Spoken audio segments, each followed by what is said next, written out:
Hello and welcome to PUBG Mobile Club Open. This is going to be an incredible two-day affair where we're going to be starting off the journey. But before we jump into the details of the said perfect 2 days, we of course are introduced with Necro, who's going to be our caster joining us. Of course, I'm going to be your analyst and caster as well. But Necro, dude, overall, this is going to be an exciting time as we've got so many regions. So many of these teams have made some incredible remarks in the past few days, eh? I mean, they have, I'm not going to lie, fighting it out from top 32 and making it to top 16. True. That's quite huge in itself. And currently we're in the dark zone, Blotter. This is the underdogs. And this is where the shining diamonds, the bright diamonds will just straight up being forged all the way from the darkness. So this is what we're waiting for, Blotter. That one team who's going to be an absolute insane. I mean, don't get me wrong. There's going to be top 3 teams from each and every single region who are going to be moving on forward if I'm not wrong. True, that is absolutely correct indeed. As you so perfectly mentioned, we've got 3 teams that will be moving on from Nepal, 3 teams moving on from Pakistan, as well as from South Asia itself, where we do have teams joining us from Mongolia, Sri Lanka, and again, I mean, the domination that has been showcased, as Necro just mentioned, in the 32 teams that were part of. I mean, it was a spot-on conversation to be had when it came down to the way the teams progressed on, the storyline they created. But hey, Necro, I mean, we were talking about this in the green room as well, dude. This time around, they've only got 10 games total, right? 5 games today, 5 games tomorrow, and that's pretty much it. That's all the opportunity that they will be provided with. And again, I mean, it's going to be, as we were talking about it, a few maybe jittery plays from the first or the second match, perhaps. I mean, only 2 days, 5 games in the hand, 10 games in total, Blotter. Not a lot of chance for errors, not a lot of room for error. I do understand at the start you're definitely going to be having those jittery, the dopamine is going to be flowing through your veins, but you've got to keep your hands steady because 10 games in hands, 2 days, that's not a lot of time. It's not a lot of time. That is so true indeed. And with that, of course, let's move on ahead and talk about, well, the prize pool itself, where indeed we talk about the 32 teams that were part of this sensational journey. And the 32 teams did participate in the total prize pool of 50,000, where indeed we are still to find out what the top 16 scorecard is going to look like. But hey, as we can clearly see from the 17th all the way down to the 32nd, respectively, we've got the teams walking away with a little bit of money, a lot of experience. So hey, nothing taken away from them. Yeah, indeed. Nothing really taken away from those teams, but still $50,000 on the line. That's something these teams are going to be fighting out as well. I mean, I do understand top 3 teams from every single region are going to be qualifying on forward, but you still need to understand it's top 3. That means if you're going to be somewhere in the top 3 of this entire PMCO, you're also going to be able to get that nice cash money in your hands. But now we're also probably going to be taking a look at the squad rosters, the team that are going to be duking it out today inside the entire PMCO. This is going to be an absolute wreckfest. But before we do, of course, have to talk about the points as well, mate, because indeed the points that have been accumulated in the 32 affair saga that was previously spoken about, well, there were a lot of them that, again, I mean, you know what, whenever there's Mongolia involved, you know for a fact that one of those teams is always going to be there that will be racking up those numbers in terms of the elimination points. And again, that elimination point is the most crucial, viewers, because indeed that leads, or rather ends up giving you with that 1 point elimination per kill. Man, as always, Equinox, I mean, they are one of those Mongolian teams and they have been dominating the entire scene, especially in the top 32 as well. If I'm not wrong, Equinox had like 127 kills with 217 total points in the top 32, and that's quite a huge statement. As you guys did see the point structure, elimination points as something that my eyes are always locked on because I'm a man of aggression. I absolutely love when these teams just go all guns blazing. Absolutely, mate. And as you were just talking about that a few moments ago, we've got the squad roster on our screen, and right off the bat, we're going to talk about Equinox 922, a team that, of course, did perform really, really well. Got 3 chicken dinners, right? And of course, as Necro was mentioning, the elimination points that they've been able to rack up, the plays that they were able to make. But hey, after that is, of course, ISSL Noob Alliance, but which again, I mean, they weren't that far behind, Necro. Exactly, they weren't really that far behind, but I'm not gonna lie, inside this entire competition, my eyes are definitely gonna be like big time on Deadeye's Gangsters, because I'm not gonna lie, this is one of those teams that has been known for a long time now. They have been competing for a long time, decent amount of time, but they are still one of those underdog teams out here. As I said, every single team inside this competition is an underdog. And Blotter, just like how we noticed this in PMPL as well, right? The same thing has to be in PMCO too. At the start, there are going to be some of those teams that are trying to hide their tactics, just trying to qualify to the grand finals. And when they do in the grand finals, then they're probably just going to whip out those MasterCards. Absolutely, mate. And just to add on to another point, when it came down to the Gangsters' approach to the entire play that has been showcased till now in the 32 teams, we did see them walk away with the third spot with only one chicken dinner. So that views itself clearly indicates why Necro is, picking up the team and talking about that perfect sort of an approach from their side. But hey, that's not the only team. As we move through these squad rosters, we've of course got the best of the best joining in again. But hey, after all, when it comes down to the Nepal region, also we have to bring up that name because we've got so many teams that have qualified, Necro. Exactly. I mean, for example, now let's just talk about the Mongolia region in general. We have seen them fight in the PMPLs, not just now, even in the past, and they have been one of the most dominating region in the entire South Asia. And Mongolia is something that we cannot really ignore on. So let's talk about the Mongolian teams that are going to be duking it out inside this entire PMCO. Equinox is a Mongolian team. Then you also have Doom Esports coming in, another Mongolian team. And I personally do want to see what these two Mongolian teams have got in their backpack to just demolish all the other teams. Absolutely, mate. And as we move on through to the final list, the final squads that are going to be part of this 20 teams, we are going to be looking at Raw Soldiers team joining us from Nepal, along with Grim Gaming Esports, again a team from Nepal, Rex and RCD from Sri Lanka, and HellRaisers HR from Pakistan. Now, so many of these names, so many of these players have, of course, been in the limelight, have been really, really sensational. But now, as we were mentioning earlier, we've only got 2 days. We're only looking at 10 games in total. And right off the bat, let's get started off with the schedule itself, where indeed 5 games will be played. As was discussed, 3 of them will be on Erangel. So that soft spot is going to be there for all of these teams available. I mean, again, I'm not going to lie, there's going to be quite a lot of jitters for these teams. They haven't really fought in such a high stake environment. So I do understand there's going to be a lot of pressure, but we talked about this, Blotter. 2 days in your hands, not a lot of time to mess it up, not a lot of room for error as well, and you've got to keep your hands steady and make sure every single move you make has to be perfection. But still, I'm not going to lie, I might just let the first 3 games pass by because I'll give these teams a pass, but after that, I'm going to start being critical on these teams. Honestly, that's exactly what I'm looking at as well. The first 2 games easily are going to be like giveaways to the teams as they try and understand each other as they progress on, right?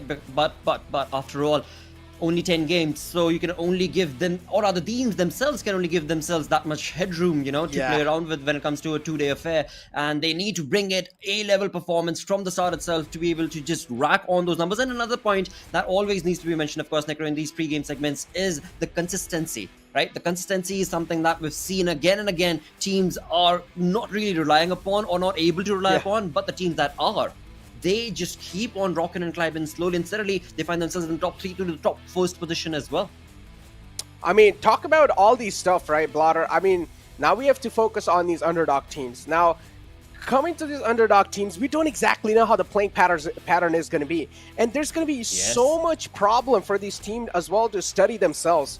I do want to see what they've got prepared, though. There has to be some sort of preparation. There has to be some sort of playing pattern these teams will try to keep on the deck. Oh, definitely. Again, I mean, as we were talking about it earlier as well, right? We were looking at 32 teams in total. And then from that number, the numbers have dwindled down to 20. That indeed will be dwindling down further to 16, the top 16 in the top 2-day affairs. So, yeah, a lot that they have actually experienced against each other playing in the lobby of that 32. But overall, this is the defining moment for these teams. So they have to start changing the approach that they're going to be bringing this time around. And look at that right off the bat. But this is where you ask yourself too, right, Blotter, is that do you have a lot of time to change the approach? Have you got enough amount of practice that you're actually going to be able to change the approach and get successful results with it as well?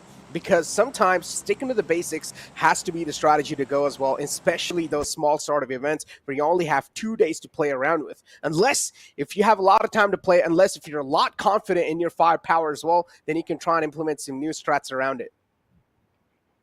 Absolutely. I mean, I couldn't really have said it any better indeed. But looking at that flight path, of course, we are starting off from the military base, moving up towards Lipovka, and looking at the way the flight path itself has been set up right now, it is definitely a southern dominating Yeah. flight path that, of course, restricts the movement of a lot of these teams to be able to move up north towards Georgia or towards the other side of Stalbok Kemeshki region as well, towards the far east. And that indeed does define, or rather restrict, as you so perfectly mentioned, the approach, the dynamic approach that they might have anticipated. But yeah, that's the X factor for the battlegrounds. Of course, every single time that these teams are expecting, the PUBG gods are going to be given an unexpected approach with the zone as well as the flight path. There we go. I mean, the zone is something that I would say it's not going to be that problematic for teams. It should be True. easy way to get in. So I'm not really expecting a lot of early game brawls, unless if it's because the plane flight path, it definitely has screwed over a lot of teams. Even Yas Napoleona is going to be one of the most toughest location to get inside. And this is what we're seeing. Yeah, a lot of teams just locking their horns. They do see the players just flying around in the sky, but they don't have the weapons to take them down. So every single team will make a mature decision and try to go towards their drop locations and get those guns, get that loot secured. Absolutely, mate.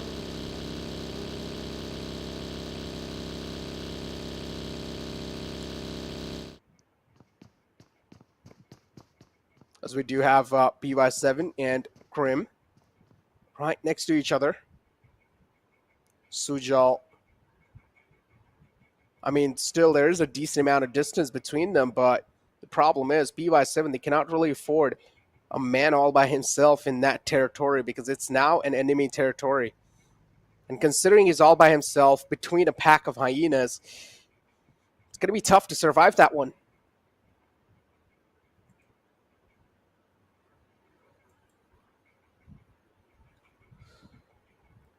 Three on one. Currently, Roshan, it seems like he's just going to straight up back out. And again, these players are on a hunt. They definitely do want the blood on their hands, and it makes a lot of sense to having a first blood should give you a huge confidence booster in this entire tournament. BY7, Roshan still trapped behind that little rock trying to fight back, but he's all by himself. First, the cavalry. The cavalry is seen a little bit in the mini-map, but oh, the back's exposed, and that's going to be more than enough for Mr. Zrox to capitalize. An instant knockout, and the confirmation should be flowing in too. But the rest of the cavalry is still in the back lines. They do not really want to step inside the battlefield. As Grim Gaming Esports, they're looking really dominant right off the bat. And we talked about this, an absolute breakfast, and we're off to a great start so far. Even the plane flat path in the mix too, just throwing nice curveballs on these teams. Just making these teams push out of their comfort zone. They cannot really stay inside their comfort zone with a plane flight path like that. And we talked about this. These teams are also lacking on quite a lot of experience when it comes to the pro play, because these are not some of those teams that we cast in or that we see in those PMPLs, that we see in the PMGC. These are some of those teams that are looking to make their name on that sort of a high table yet. And these are still the underdogs, looking to fight back, looking to fight up to the ladder and make it their name. There has to be at least one bright diamond in here, in this lobby, or at least not more than one maybe, who are capable of fighting some of the best teams out there in the world and who are capable of giving it all they have. Every single team in here, without a doubt, they've gave it their best. They've shown what they're capable of to come up till this top 16. And as we mentioned, every single region, top 3 from every single region are going to be qualifying in for the future stakes.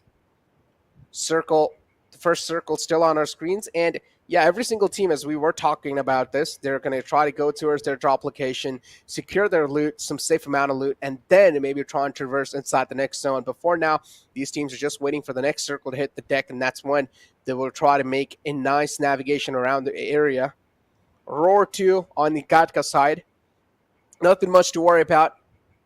Teams that are currently right in the center near Pochinki, they don't really need to worry about a lot of things. They can just sit in there for a really long time. Rex 2 all the way in Fair Pier. Maybe they have a chance to camp teams like Equinox out. And talk about Equinox, one of the biggest threat in the entire lobby. Equinox, as I talked about this, in the top 32 overall rankings, Equinox had 127 kills. The team that could get the closest in the elimination bracket was ISSL Noob Alliance with 90 elimination. That's the closest a team could get to Equinox in that elimination point bracket. So Equinox, when you talk about the firepower, they're absolutely excelling in that bracket. But maybe sometimes some of the best teams which have a great firepower, they lack a little bit of sense of passiveness. They lack a little bit of sense of strategy. And that's what some of these teams can try and capitalize on and try and abuse. And try and just cut off the rotation here. Equinox, they like to kick things off in military base. And that's what they're doing so far. Still trying to move around, not really being that eager. They do realize they're still barely inside the zone on the edges. Maybe they like to play on the edges of the zone. Maybe they like to play on the outskirts. Maybe that's how their play style is. The mango on our screens for Nepali boys.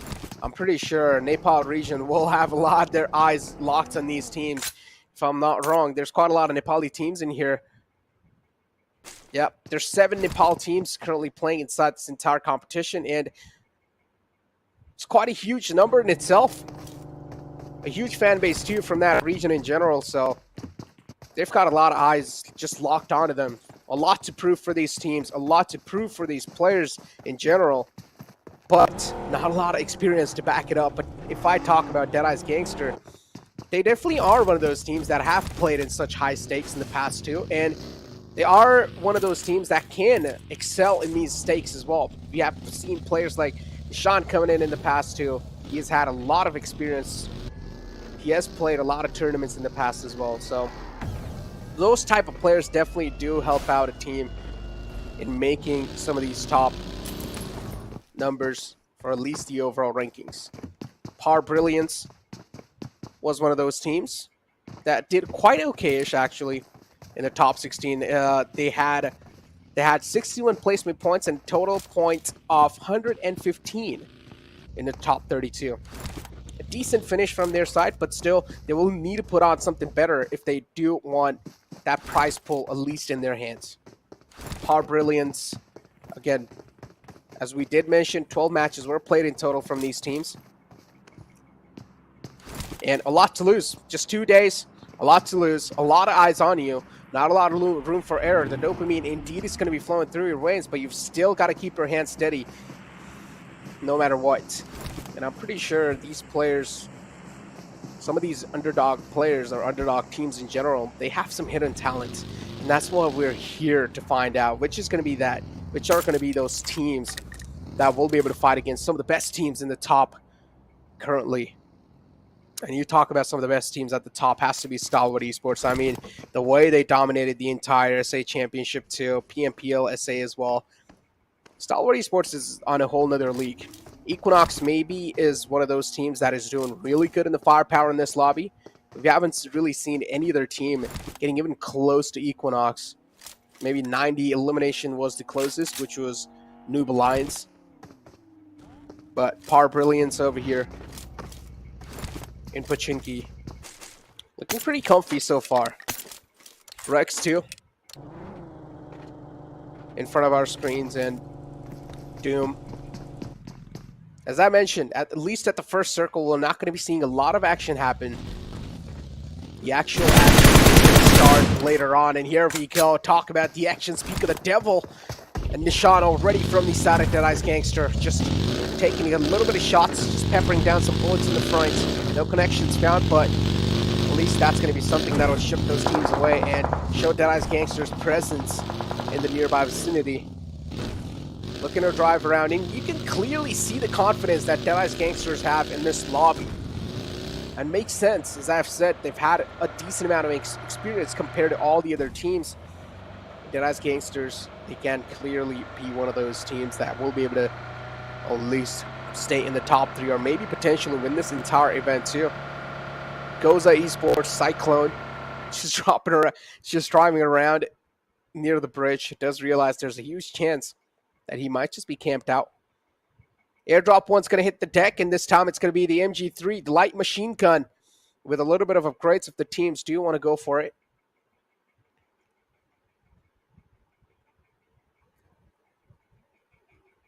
Feel the peace of the Erangel, because soon this is about to turn into a bloodshed where every single team will need to show it their best. And if you are going to have the momentum in your hand after the first game, that's going to help you boost your confidence up so much. Getting that first ever game as a chicken dinner, that'll also help you get rid of those jitters big time.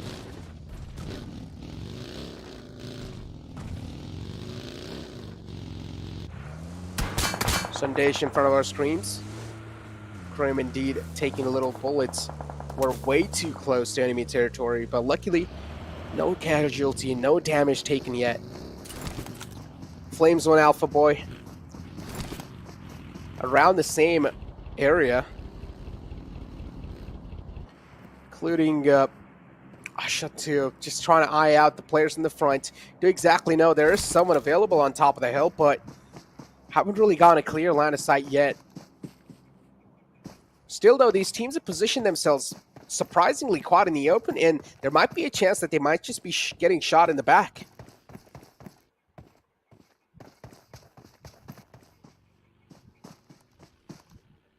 Flames 1 don't exactly know how to play this one out. And this is what I said, right? You can clearly see the way these teams are playing. A huge lack of confidence. And still, you can understand, like, if you try to compare their gameplay to some of the best teams out there, you can definitely find a lot of loopholes around to take these teams down. And still, this is why I said they lack a lot of awareness, a lot of experience that some of the best teams have currently in the world. The next circle is going to move on over towards Gatka, a little bit down to the southern side. That means teams now will need to just try and get inside, and this is where you see the floodgates open from the right side of the entire circle, as you do see a huge wave of vehicles moving inside the zone. MAKPEN is already in, while you do see the rest of the team still moving in. DG, Deadeye's Gangsters 2 is right there.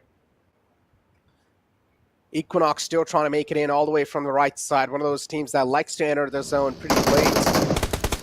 We do see a little bit of gunshots. And this time it's going to be ISSL. Noob Alliance actually going against the players of Deadeye's Gangsters. And Q-Wyatt is able to take out one of those players. Jimmy falls down, but unfortunately, Deadeye's Gangsters too, they've got a casualty on their side. Players taken down quite low. Lucifer is as well in the front lines. But ISSL Noob, the position they've got themselves is not something they can heavily rely on. Another player goes down. Deadeye's Gangster just doing some light work on the players of ISSL Noob. And easily they're able to just wipe them out the game. Deadeye's Gangster, they make it look so easy with just 3 players available. But they're able to rule a 4-man squad out so easily. Just not even breaking a sweat. Calm, cool, collected.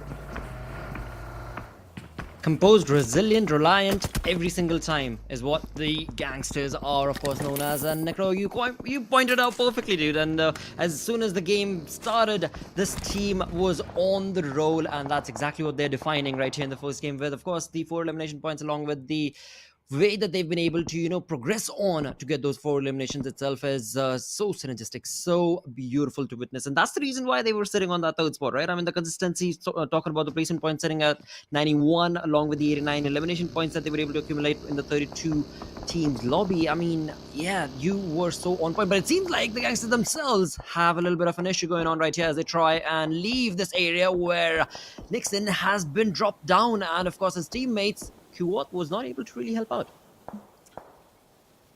Unfortunately, though, Nixon gets taken out. Deadeye's Gangster now.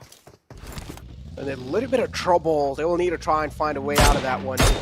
Quite a tricky situation. Equinox is the one they've locked their eyes on. And Deadeye's Gangster, they cannot really afford to be on the target of Equinox.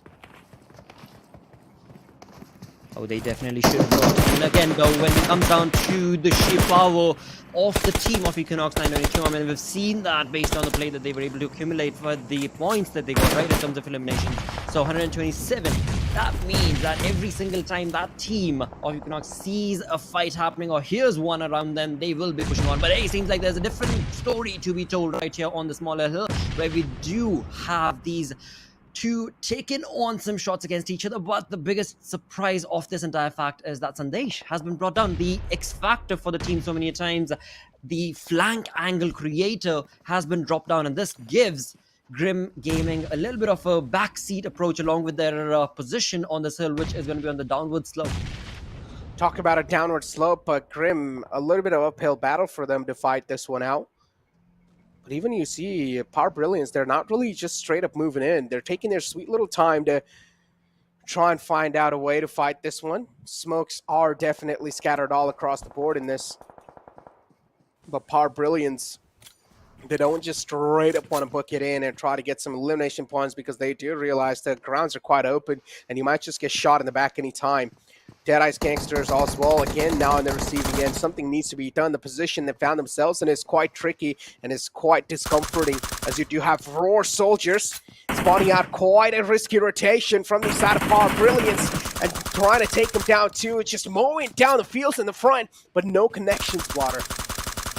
No connections as of yet, but hey, it seems like we spoke too soon because the factor of them taking on those shots has definitely figured into a perfect approach, where indeed it was Rex, I believe, if I'm not mistaken, who were on the receiving end. But it seems like DG, they were caught off guard in this small little shack, and one by one, they were dropped down to their knees and eliminated from this entire lobby. So that's not looking good for their side, even though they did walk away with a decent amount of points. But hey, we've still got 53 players remaining. A lot of opportunities to accumulate a lot of points compared to just the sheer 4 that they were able to walk away with. For Nepali boys, just tossing in some nades, tossing in some utilities to see if they're going to be able to find some connection. Player's taken down quite low, but it's still barely hanging on his health, but finally will crumble down. Eventually, taking out the game. Weck is not going to be seen anymore. Equinox, they have a real good control of the map too, but the team that they will need to worry about, there's a team right next to him.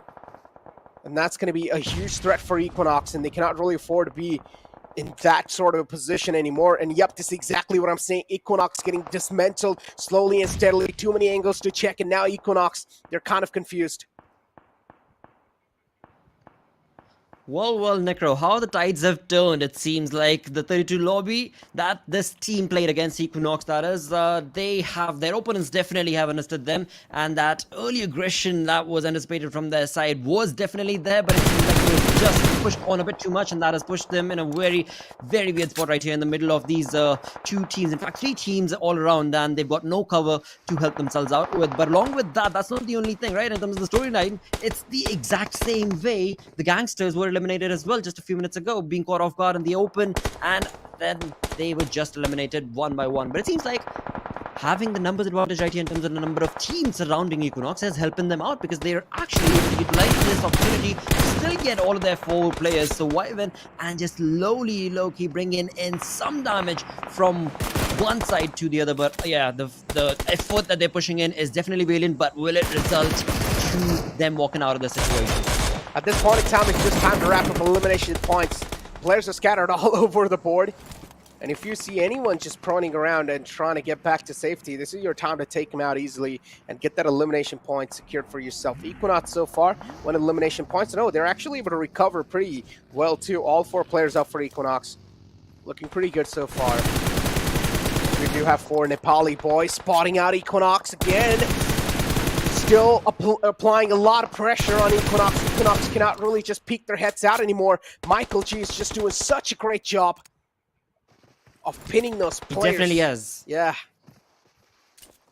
I was just looking at the map indeed, but it comes down to both these teams, right? 4 Nepali boys as well as Equinox. They're both coming in from the eastern side, and that is that one angle that one of these teams are going to be able to walk away with. Or if we actually look on to the southern side, there is another team that could very well be them pushing down. But hey, never mind that, because it seems like HellRaisers have pushed on to get their own southwestern side of the zone as of now, with these players pushing on through to that small little shack. All right, for now, that's going to be okay because they're sitting on the edge, but pushing on through that angle has not allowed them too much of an advantage, because as soon as the zone shifts, their information has been compromised. As we can clearly see, Brilliance, Aryan has got his crosshairs set up exactly to where HellRaiser's shack is set up and going to be. But again, for Brilliance as well, it is going to be a tough situation, because the zone is just pushing all these teams out in the open, and no team has the kind of cover that they would want to be able to walk off. But right now, Brilliance trying to opportunity, bring on those opportunities into those elimination points, As of now, they've got none, but seems like this is the moment for them to be able to capitalize upon. We did see this team a few minutes ago as they were taking on shots on that hill, but now it seems like finally that Valiant affair is going to be resulting in them walking away with points. At least one has been eliminated, rather 1 point has been given to them, but along with that, at what cost is to be asked, because they've got 2 of their players down and they themselves are actually separated as well. So to be able to give that cover is going to be tough luck for Brilliance for now. Exactly, MAKPEN 2 in front of our screens, and got a little bit of battle to play around with. A little dip that might just help him. F1 right in the front. Have they spotted the presence of the team? And there you go. Goku finally spotted out the slithering snake. This time it's not going to be able to stay alive anymore. MAKPEN doing a great job with those eagle eyes. They definitely are. As of now, just 1 elimination point have been accumulated from their side, but this is the moment that they're going to be start trying to at least push on those numbers. As of now, when it comes down to the way that they are set up in the zone itself, of course, all these teams are at the edge, but MAKPEN themselves have themselves surrounded. With one side, it's going to be F1. Behind them is going to be HellRaisers. And again, MAKPEN right behind, we can see in the mini-map, is another team as well in teal. And that is going to be tough opportunity for this side. But hey, look at that. We've got a small little hill that's going to be helping out MAKPEN, at least for now, against their 6 o'clock. F1 still 2 players up, Joker and Alpha Boy. Brilliance, unfortunately, weren't really able to withstand the amount of damage that was being inflicted onto them, so they will eventually fall down. Rex NRC gets eliminated too. A lot of teams now are starting to get eliminated. 8 teams in total, 23 players alive. F1 Alpha Boy still taking little shots, but MAKPEN is something that F1 really needs to watch out because they are making a lot of sound, and MAKPEN definitely knows that F1 is right in the front. They ought to. They definitely ought to. I mean, they did get that slithering snake, as you had said and pointed out earlier, but that information, I'm not entirely sure if MAKPEN has been able to keep in the back of their heads or not. As of now, F1 themselves have a lot of trouble because they've only got a 2-man army, and MAKPEN, it seems like they did not keep that information in mind in the back of their heads, and that resulting has damaged them quite severely as they have been caught out behind that hill. And not only that, they themselves have 2 of their players down, so a very difficult position for them to be able to walk away from it. All thanks to F1's Coral Joker. But hey, you better be careful as well, mate, because you have a teammate that has been dropped down as well. Alpha Boy will be probably lost to the cause because this is going to be a pretty long 100-meter run for Joker to be able to get his teammate as well as himself in the safety of the zone. Talk about the safety of the zone. The wall of death now is going to be moving in too. Joker is not going to be able to get the fallen man back up. Yes, so let him go. Brilliance just mowing the field up in the front. They're able to find 2 easy eliminations too to wrap it up. Brilliance doing a great job in the elimination aspect as they're able to wrap up some more. And it seems like he's not going to be stopped any soon. He's just able to get these elimination points one after the other. A lot of teams are rotating out in the open too because if no other option, the circle has played a cruel game. Oh, it has played a sinister one for this being the first game. But hey, look at that. Equinox, you really have to give them credit for. They have been out in the open for a really long time. But slowly and surely, here they are in the top 6 with their players still surviving. Of course, there is an elimination that we can see, but we know for a fact that that revival will be given. But then, compared to the other teams that are still part of this top 6, we can clearly see now. I mean, the numbers advantage is what I was going for, but indeed, Equinox looking really, really healthy. They indeed are. Still, though, 6 teams live in total, 13 players remaining. Look at what East is trying to do here. Sitting on top of the buggy, scouting out the areas around him, having that smoke covering him too, but as soon as the smoke fades away, that might be something that will worry him. And he can try to use the buggy as a cover to play around. Equinox, again, just inflicting pain and hurt on the lobby. Teams will need to watch out from a team like Equinox. Doom currently, they have 3 players up. Unfortunately, DME got knocked out. Still bleeding out quite a lot. Cannot really afford him to be knocked out like that. Sile is still bleeding out. Doom, they're going to have a lot of pressure to get the fallen man back up. But there we go. Finally, the elimination part Brilliance was really looking out for. This man is able to wrap up so many points. It's insane. Indeed it is, because when it comes to Menka and the position that he's at, that track, he's been firing from that since such a long time, and nobody, absolutely no other team has been able to retaliate. But hey, look at this. Now we've got a team that is definitely looking very, very hungry, with 14 elimination points already confirmed for their side. 14 points confirmed in terms of this elimination, and they are still not yet done, where indeed Doom ESP is threading Doom in this lobby. But Brilliance not that far behind, but that is going to be tough for them, because they have a two-man squad against this entire Doom fight. There we go, Brilliance again. This man is unstoppable. Doom ESP got taken out with 15 eliminations, Blotter. That's insane. And now we have Brilliance. This man himself, yeah, the single man himself has gotten so many points and all by himself. It's insane. He's been proven out to be an absolute disaster. You should for have pointed all it the out other as teams. well. See, what I'm noticing right now is, as soon as they spoke about Doom gets eliminated. They were looking really good, right? As soon as they started pushing, it was Brilliance that came up on top. And now, as soon as you bring up this team, well, GG indeed. So they go down as well. But with that, 3 teams remaining, Equinox still looking pretty good in terms of the numbers, working for themselves. F1's Joker is definitely utilizing that opportunity and getting that information relayed based on the smoke. But in all of that, look at that. Cool play coming in from TEG, as he is not giving away any audio cues. And Equinox, they best be careful. Top 3 teams alive and 4 players in total remaining. Equinox having a huge advantage, but unfortunately the man gets spotted out. He got sniffed out. Confirmation 2 will follow it up instantly. And now Equinox, they're going to be in a state of discomfort, as Kinozos doesn't know how to exactly reposition himself. Kenzaz is going to have a lot of pressure now. His position's compromised too. Both these teams are going to be straight up looking in his direction. One little pixel exposed and Kenzaz will be taken out. You know, from Joker's side, I'm looking at this flank angle that he could probably get out in. But again, I mean, that small little dirt road that he'll have to cross to get out behind towards the right-hand side right now on our screens is going to be a vehicle that Joker could maybe go back to create that sort of a flank. But like I said, I mean, that small little dirt road out in the open is going to be maybe tough for him to get away from TEG's player. And I mean, just perfect name coming in for the gameplay being showcased from the side of the end game, because they are bringing in an end game to this play. But it seems like before we reach on to the end, these 3 are going to be taking a slow snail pace before we jump in, and they're going to be waiting for that zone to try and get them closer and closer. For now, they're all of them, in fact, as we can see, Equinox as well as F1 Joker were waiting and holding on as long as they possibly could to that cover. But right now, Equinox definitely has that small little advantage in terms of the slope that is right in front of him. But that is not the case for Joker, as he's got nothing. Indeed, and look at team end game. Just straight up mowing down in the front. Equinox now. Molotov tossed in. Kenzas, he spots out the player in the front. And finally, a one-on-one duel. And this time, it's going to be Equinox to seal the deal. Without a doubt, a team with the best firepower in the entire lobby. Equinox doing a great job again to kick things off in the grand finals.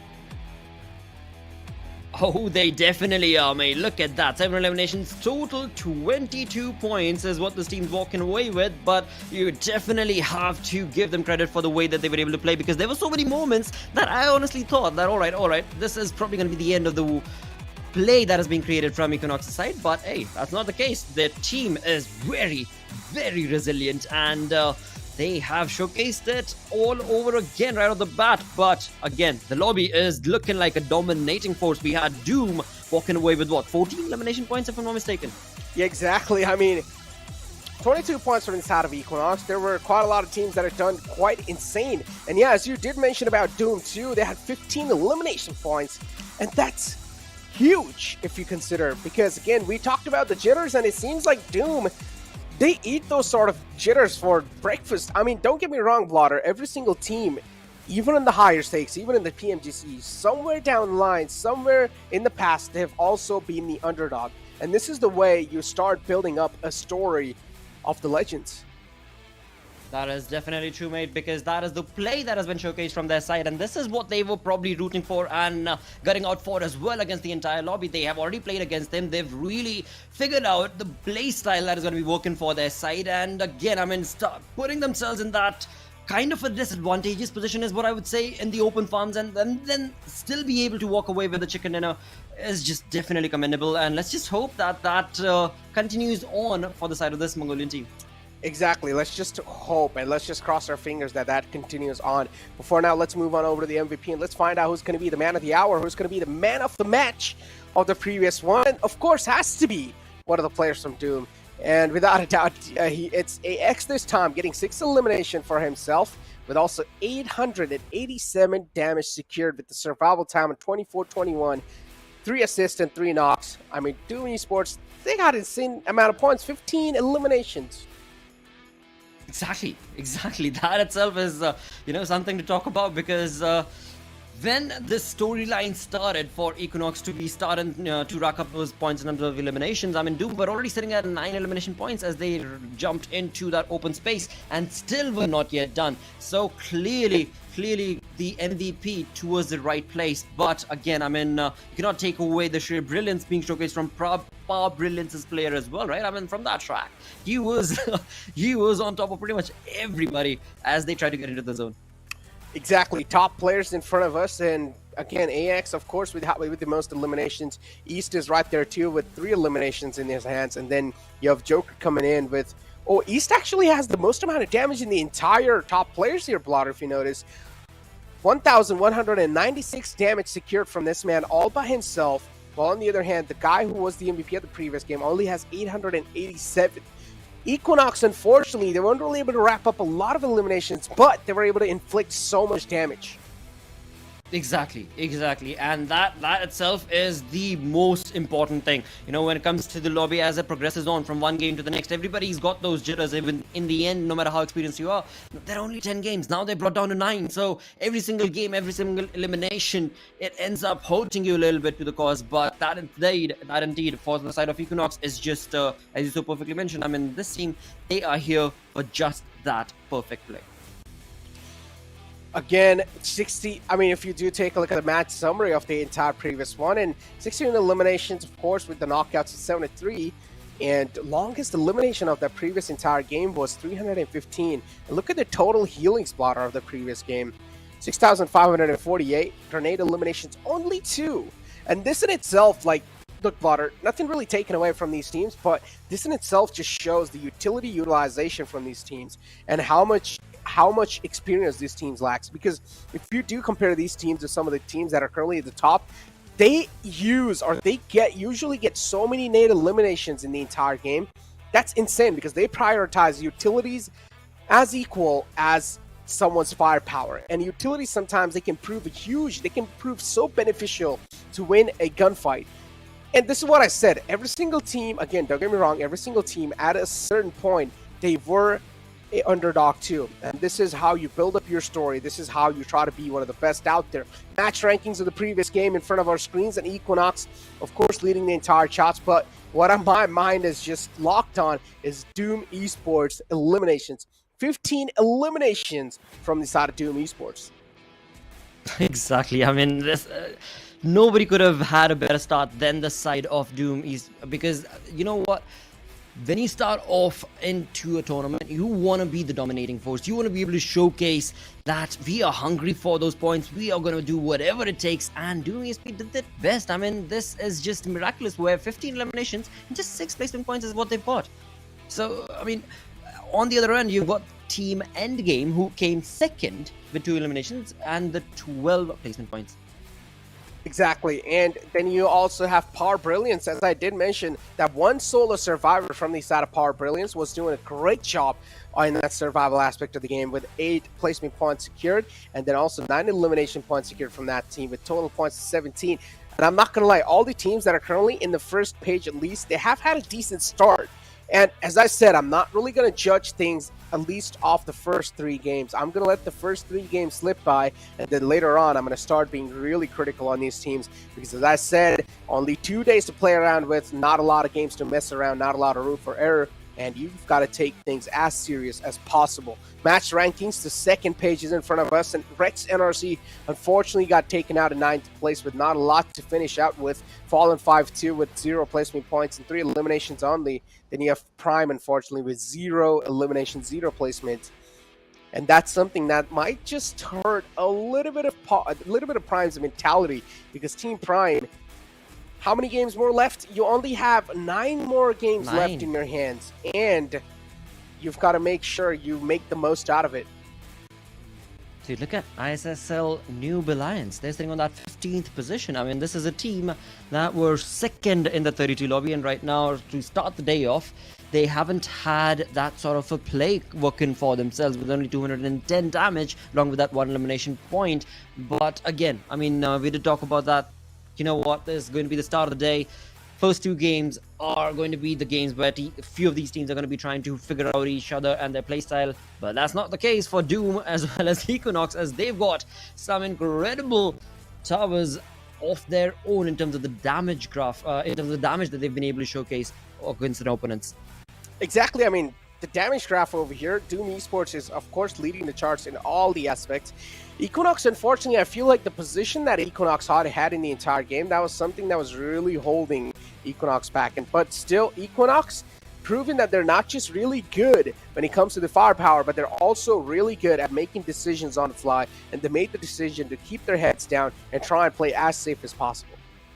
Exactly, and that was very crucial of their play, because indeed they were caught out in the open, and if they would have taken on that sort of a aggressive approach in that place, and it would have definitely faltered down from their side. But again, I mean, that is just the first game coming to an end. We've still got 4 more games for the day, of course, as we have a Wrangle that will be played again. But before we jump into Wrangle, it is time to move on to Miramar itself. And moving on to Miramar means let's bring up the schedule. Their first game is done for. We've got the team or teams that have really showcased the sheer power of their brilliance. But another point that I want to bring up, Necro, is going to be, all right, well, perfect. Equinox had a really good game, but will they be able to push on with this sort of zeal, you know, every single game?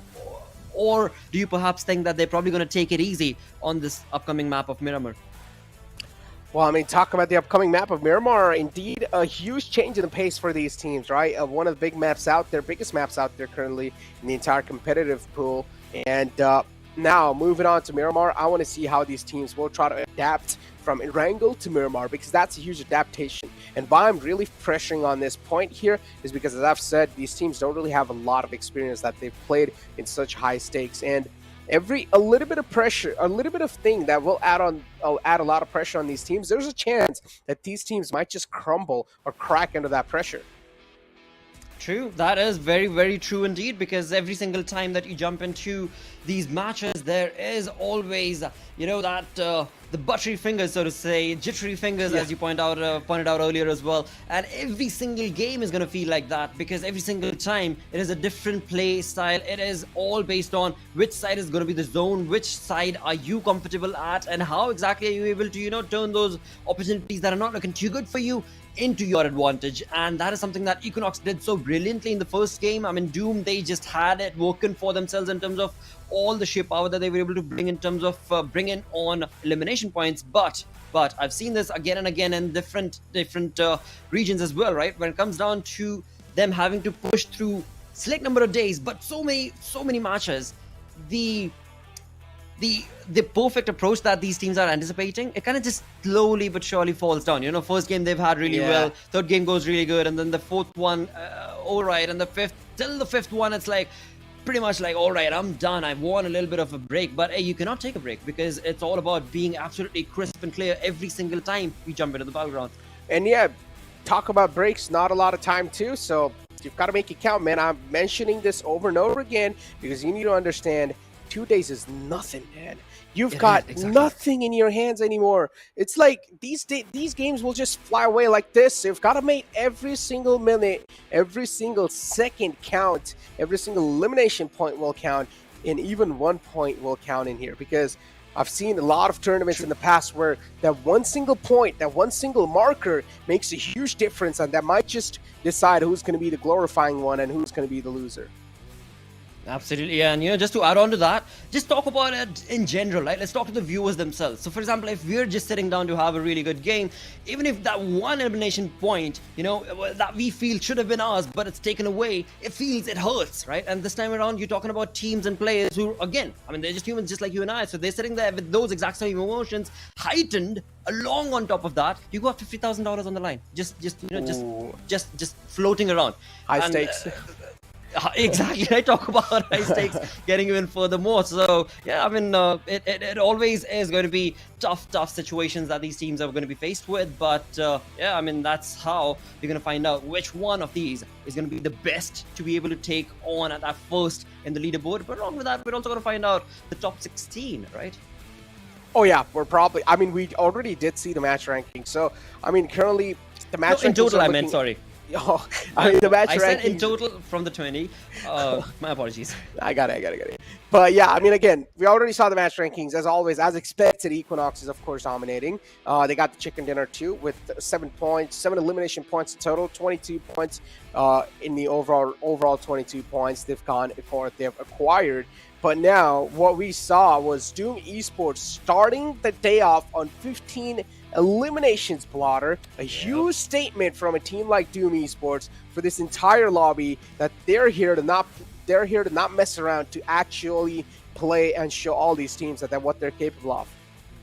Absolutely, and as we were discussing as well, when it came down to the way Doom ESP played, I mean, Doom Esports, they had the zone pretty much working for them in terms of the rotation. And, to talk about the zone itself, the first zone, even though it was very generalized, it was very much advantageous for so many of these teams to be able to, capitalize upon. There were a few shifts, but overall, Doom was still looking much better than their counterparts. That was Equinox, is what I would say. But again, I mean, every single team will have their own individual approach that, hey, you know what, Blotter, you're wrong, dude, because the zone didn't favor us as well. I mean, it's true. It definitely could have been the case, but right now in the conversation, it's Doom, because either it be working for you or not, they walk away with 15 elimination points. That's not a joke. That's definitely not a joke. That is just sheer skill power and just confidence boosting and booming through them. So yeah, kudos to them. But let's just say and point it out that I really want to be able to see till the third game where exactly the storyboard is going to be from these teams, and then we can probably start to anticipate, all right, now we know for a fact which side this cookie is going to be crumbling in these 10 games.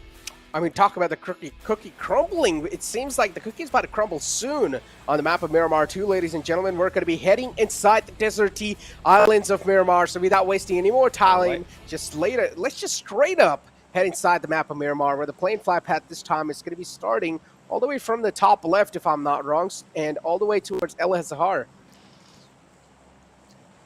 As we do have a look at the flight itself, we are, of course, going to be just in a few months also looking at the drops that these teams are going to be looking forward to and rooting for themselves. Now, again, when it comes to the map of Miramar, we know it's going to be a slow pace, but also going to give a lot of these teams the advantage that they were not able to capitalize upon in the first game. Like, I mean, we talk about the top 16, the table board itself, right? I mean, we're looking at the 15th position taken over by ISSL Noob Alliance, a team that did brilliantly well in the 12 previous games that they played, but this time around were not able to capitalize on the opportunity they were provided for. So maybe, just maybe, Miramar could be the map, or it could be a different game altogether for MAKPEN, for Nepali boys. There is just, every single time they jump into map of Miramar, an opportunity where indeed the X factor could be approaching towards them. Right, you've got one of few of these teams that move all the way up to the on top of the mountains, and they've got clear sight for as long as the sight can see, and they start dropping players down like flies. So a lot of different plays and ways this zone could maybe go. But all right, this time around we're going to be looking at a zone that will be majorly favored towards the northeastern front. El Azhar looking very good. Junkyard looking very comfortable for MAKPEN as of now, mate. Yeah, exactly. I mean, the zone is something that has definitely thrown a huge curveball at these teams, and I do want to see how are these teams going to try to adapt around the zone. As in the previous game, it was the plane fly path who threw a huge curveball, and now this time it's the zone just shifting all the way on the right side of the map. So a little bit of struggle will indeed be seen from El Pozo, Montenuevo, and even Valle del Mar. And one of those teams actually landed near Ruins, near Trailer Park. So this is interesting, Blotter. Not a spot we've seen a lot of teams like to go there. Hey, it's the end game. You know what? They're looking for that end game. Therefore, they're sticking on to the edge, the far west northern edge of Trailer Park towards Ruins. And you're so true indeed when it comes to Ruins. I mean, you know what? It is a very advantageous place to start things from because of the position of that area of Ruins. But if the zone is further away from you, well, then you've got a race against the clock, basically, right? Because as soon as you've got your loot done, you find your vehicles, you start just zoning in towards the center of the zone. Before you know it, the zone has already moved on towards the second and the third one shift, and that indeed just ends up, you know, like I said, a chase towards the center of the zone for so many of these teams that try and stick to the edges or to the further end of those edges. But again, nothing taken away from this team of the end game because they did do really well in the previous Erangel game, and so maybe could be the case for this one as well. Let's find out. Of course, there's just the few early moments of the match, of the map itself, and all these teams, again, when it comes down to the drop contestations, we're only looking at one or rather two teams at one location that I can see. That way we could maybe have a drop contestation, or not necessarily one, but first blood situation where indeed I am talking about a zone that is or area that's outside the zone. El Pozo. I am just trying to see, we've got the Gangsters there. Is that correct? No. In El Pozo, we currently have two teams, which are HellRaisers. Of course, is one of those, and then we also have Doom Esports in there too. One of those teams that actually dropped a huge elimination games to kick things off.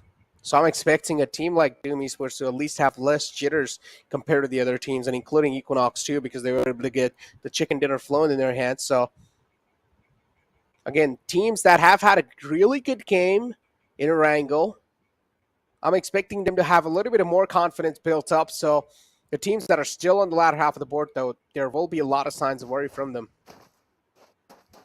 Oh, yes, definitely. Definitely is going to be the case for, you've only got 8 games remaining after this one is done. So, yeah, that better be the case. If not, then you're not fit to be a part of this lobby is what I should say. Because of what is on the line, what is on the stake, and what these teams have the opportunity to prove.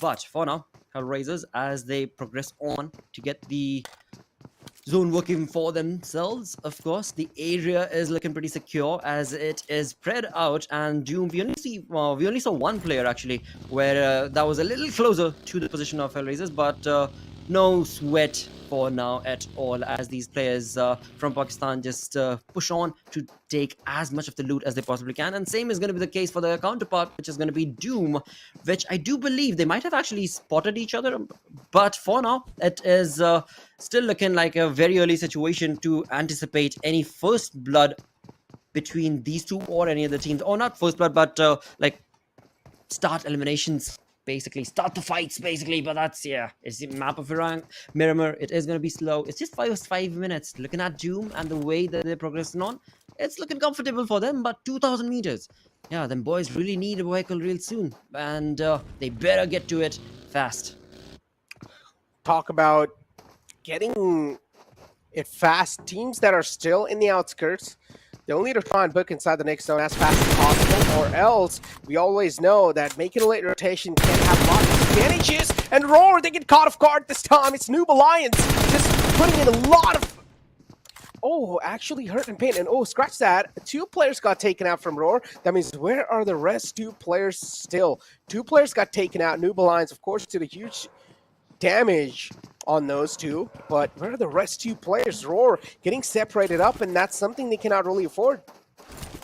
That is definitely true. They should not be giving away that sort of an opportunity to their opponents. But indeed, this time around the map of Miramar, it was open and closed case pretty quick in the way Roar even tried to approach that vehicle. I mean, yeah, just an easy opportunity for Noob Alliance to be able to capitalize upon, and they did so perfectly as well. Now, moving on away from those first blood situations, we've got F1, a team that is going to be playing with a 3-man squad this time around. We've got Alpha Boy Goku as well as Ashad, but this again could work out, could maybe be tricky for them as they try and make this rotation, because 1,100 meters is what they are from that zone. And as they do try and make this rotation, I'm trying to look at the mini-map to try and see where Boy's teammates are. They're pretty scattered. With a 3-man squad, I would have anticipated them to be pretty close by, but yeah, we've got a little bit of family feud going on right here. Family feud, talk about that. But unfortunately, F1 just starting the day off on Miramar this time with only 3 players. That might just hurt them quite a lot in the longer run. Alpha Boy still on a run to make it inside the zone, or at least get a better spot inside the zone. Flames 1 had quite a decent ending in the previous game. And this game as well, they want to take things really slow, safe and cautious. Grim Gaming Esports in front of our screens, and so far still a lot of teams just looting around, trying to see how they can navigate their way inside the next zone. Absolutely. And this again being just the first few minutes of the game itself, roughly about like 15-minute mark, we do end up looking at a few fights taking place between squads themselves, because that is the time that those rotations are going to be brought on based on the zone. And looking at the zone itself, I mean, this is a very comfortable zone for quite a lot of these teams, but the few of them that have tried to stick it to the edge are still out in the blues. We've got at least 4 to 5 teams that are out in the blues as we push on through towards the center of the zone itself. MAKPEN looking very comfortable, no team around them in the vicinity to be able to give them any problems whatsoever at all. But from down south of MAKPEN's position, I'm looking at Grim. Now this team is making a rotation from La Bandita. We did just see them a few minutes ago as well. Now if they push on from the same trajectory, they're going to be faced with MAKPEN at Junkyard pretty quick. But along with that, looking onto the northern side, we've got F1's player as well as the Nepali boys jumping in from the north. So that is going to be a contested spot as well for the teams out in the blues to be making that rotation. As the 5 of them, they are making rotations from the north and the southern side. GOZA Esports as well, talk about making the rotation a huge wave from their side, making it inside the next zone. Every single player has their individual vehicles.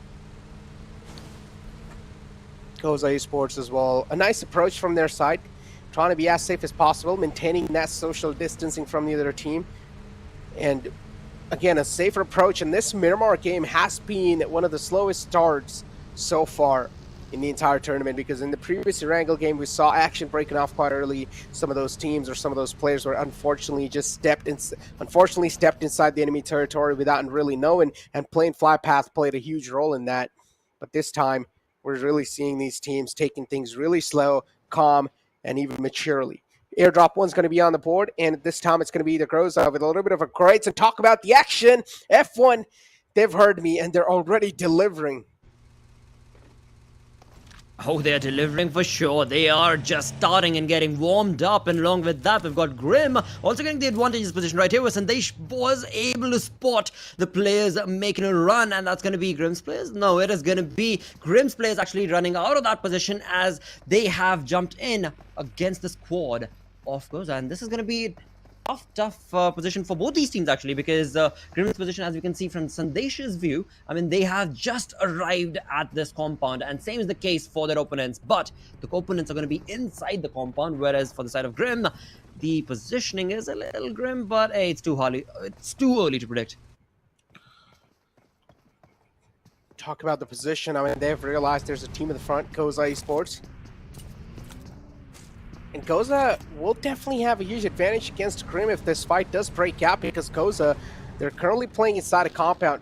A lot of hard cover to play around with, and GOZA, they will indeed have a lot of heavy chances that they can try and reposition themselves to even a better spot. And there you go, the rotation being spotted by the players of Grim. Finally, the shootout begins, where Mr. Zrox will take a little shots. No critical amount of damage yet inflicted. Grim Gaming still looking to find some connections with GOZA.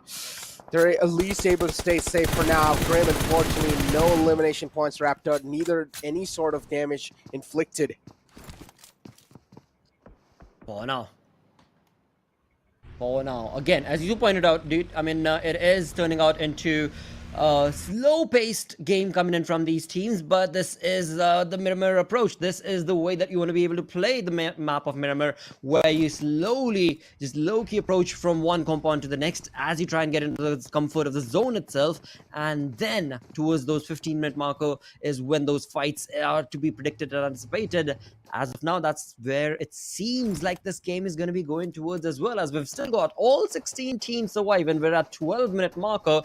GOZA esports are in a tough position, but one perfect point is going to be that the zone has moved away, and thus allowing them actually to just get into their vehicles and get away, as far away as quickly as they can from the Grim Reaper approach that Grim were approaching their south side with. Still, though, there are quite a lot of teams that have got really good spot for themselves inside the zone. HellRaisers is one of those teams, Blotter, that barely qualified in the top 16 from the top 32, right on the 16th spot. So HellRaiser, there's going to be quite a lot of eyes on them too, because they've barely qualified in. And how are they going to be able to perform in the grand finals? They're definitely going to be second guessing themselves without a doubt.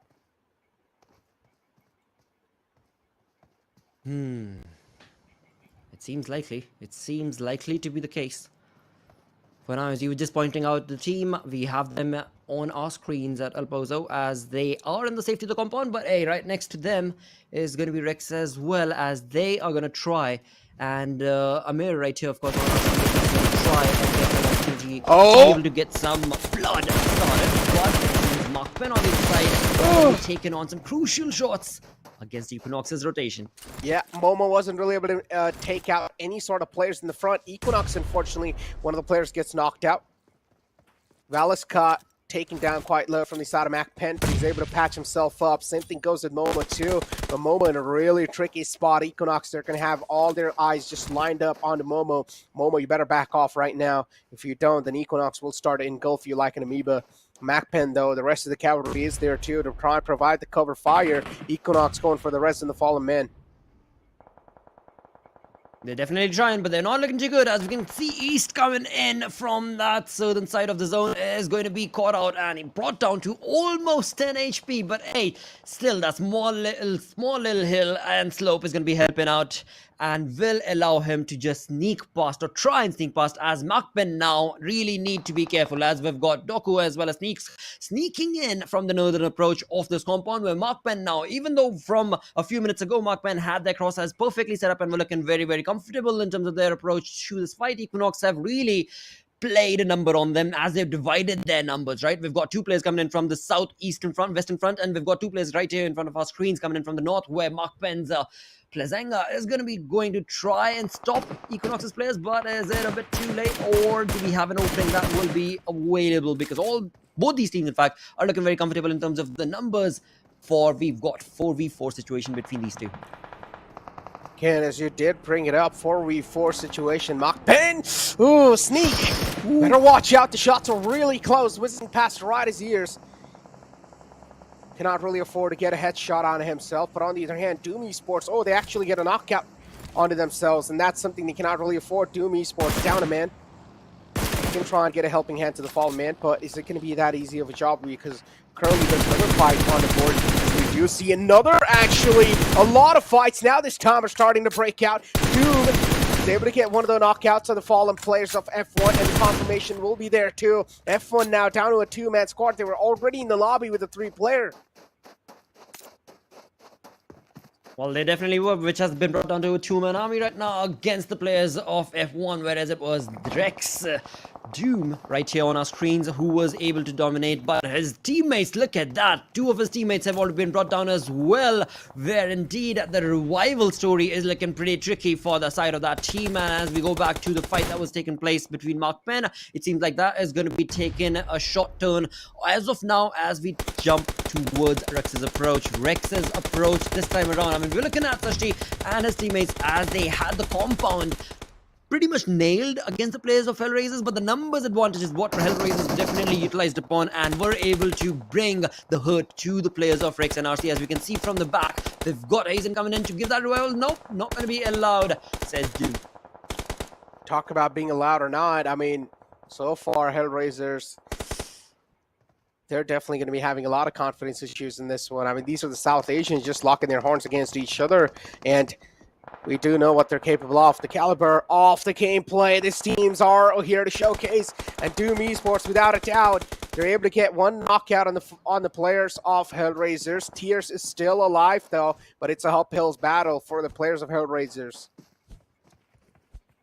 For now, it looks likely to be the case. On the other front, we've got Equinox as well as GOZA taking on shots against opponent teams. And right now, the numbers have definitely started going down in terms of the players remaining and surviving in this lobby. 48 is the exact number, where indeed 16 teams are still surviving. So we've still got all 16 teams. There hasn't been an elimination yet, but we definitely, a team elimination yet, but we're definitely looking at a lot of bloody fights taking off, as we've got GOZA Esports perfectly pushing on to just completely spot and eliminate. Talk about that, and then GOZA Esports struggle. Just tossing out a smoke for a little bit more secure, surety of being secured. Equinox. Doc 922 peeks out. Oh, shots taken to the front. The minute 14, though, not really able to find the sweet spot, the sweet connection. MAKPEN's currently in the front line, so this time that tap's going to connect. Doc does realize that he's also taken some significant amount of damage.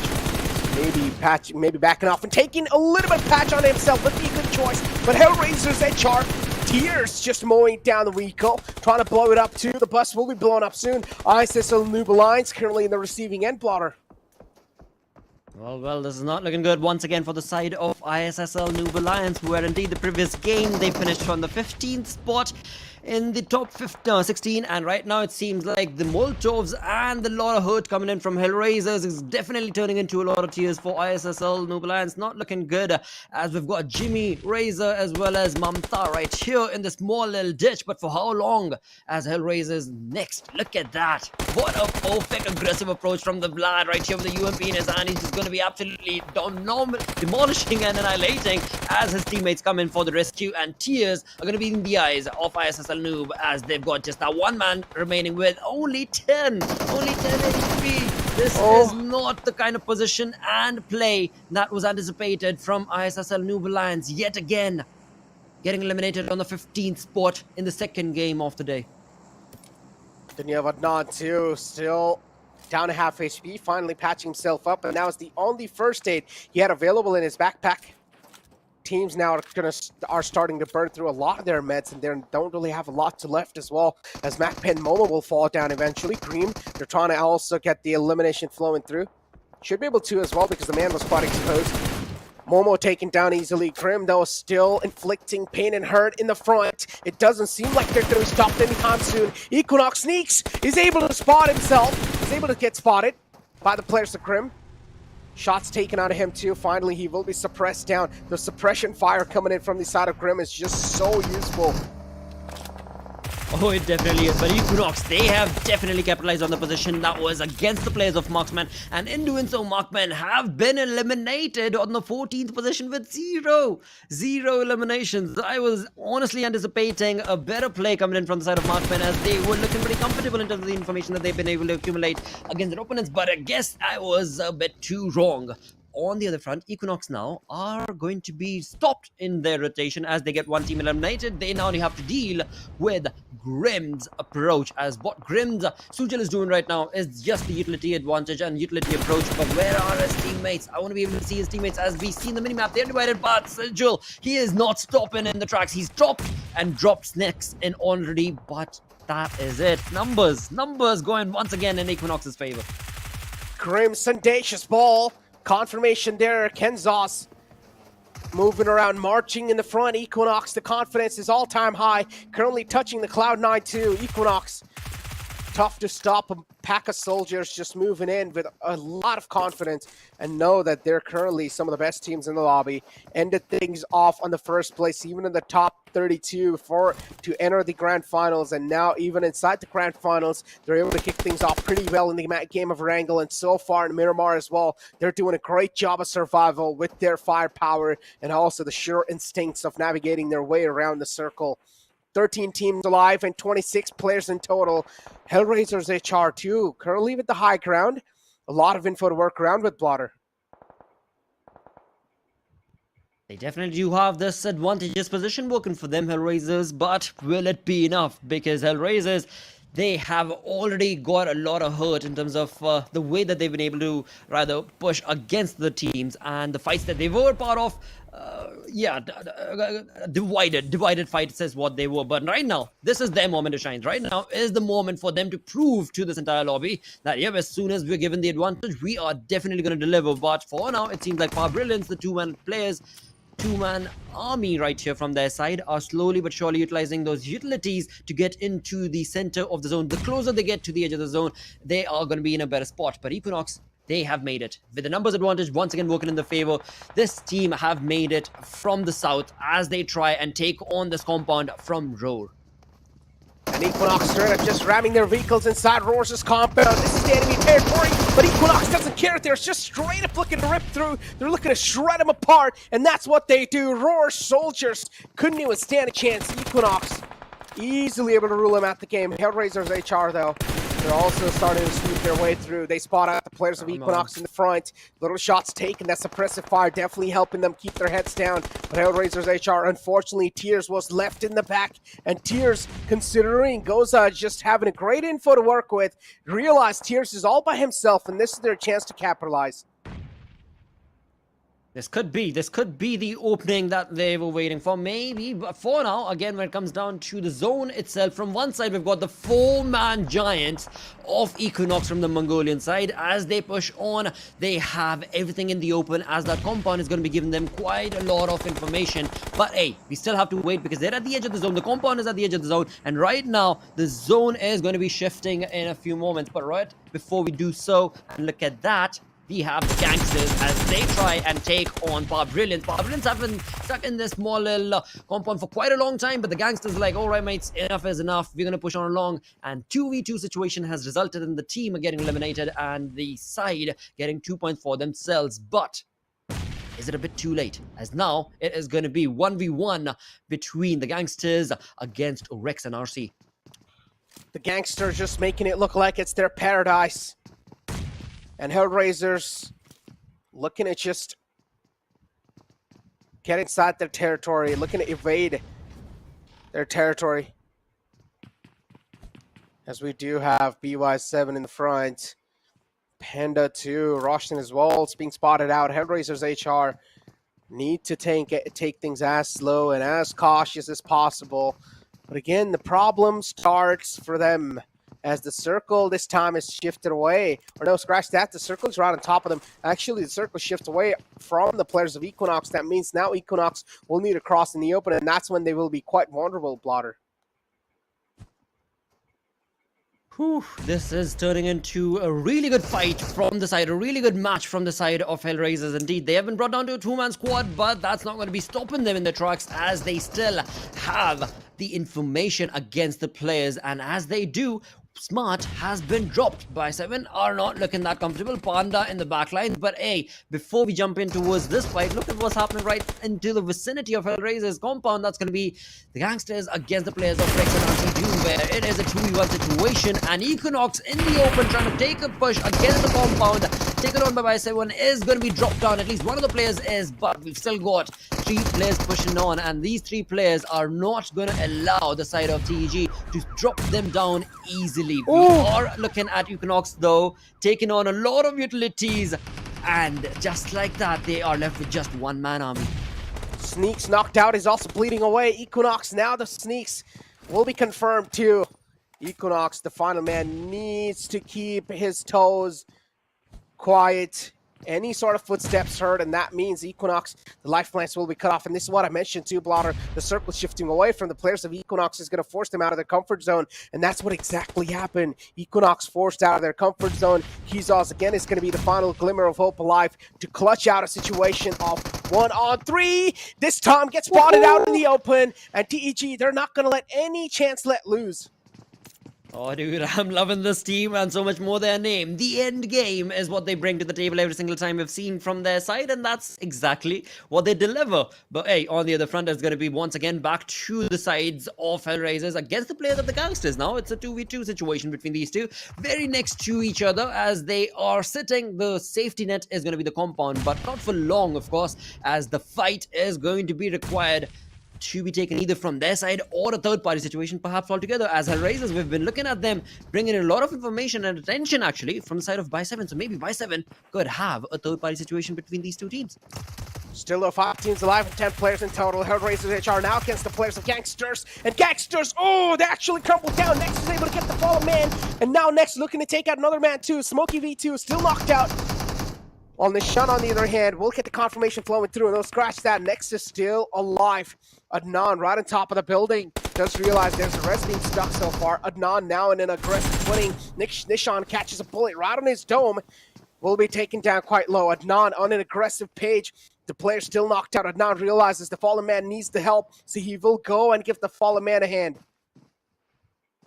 Oh, what a play coming in from Adnan indeed, as he did push on the aggression and then went on to get his teammate revival confirmed as well. With that, we're left with 4 teams remaining this time around. The end game is still not yet done with 6 eliminations, 3 players in the squad.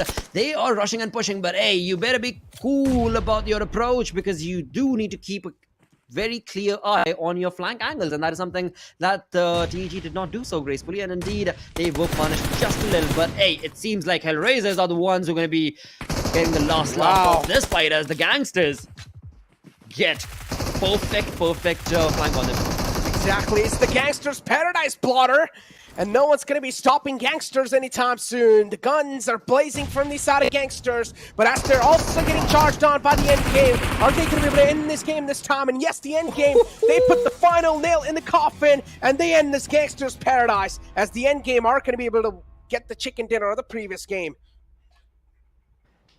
Oh wow, what a way to end the game. 9 elimination points from their side. Equinox is the team, one of the big names that they were able to just completely shut down as they tried to make that approach towards the compound, where indeed the endgame were like, not going to be allowed. This is ours and we are the ones who will reign and supreme. I mean, the Gangsters, they had a really good approach as well. I mean, they had a lot of fights that they were a part of. They in fact were part of fights that were not working for them. They had a 1v1 situation, they had a 2v1 situations, and then they worked out on top of that.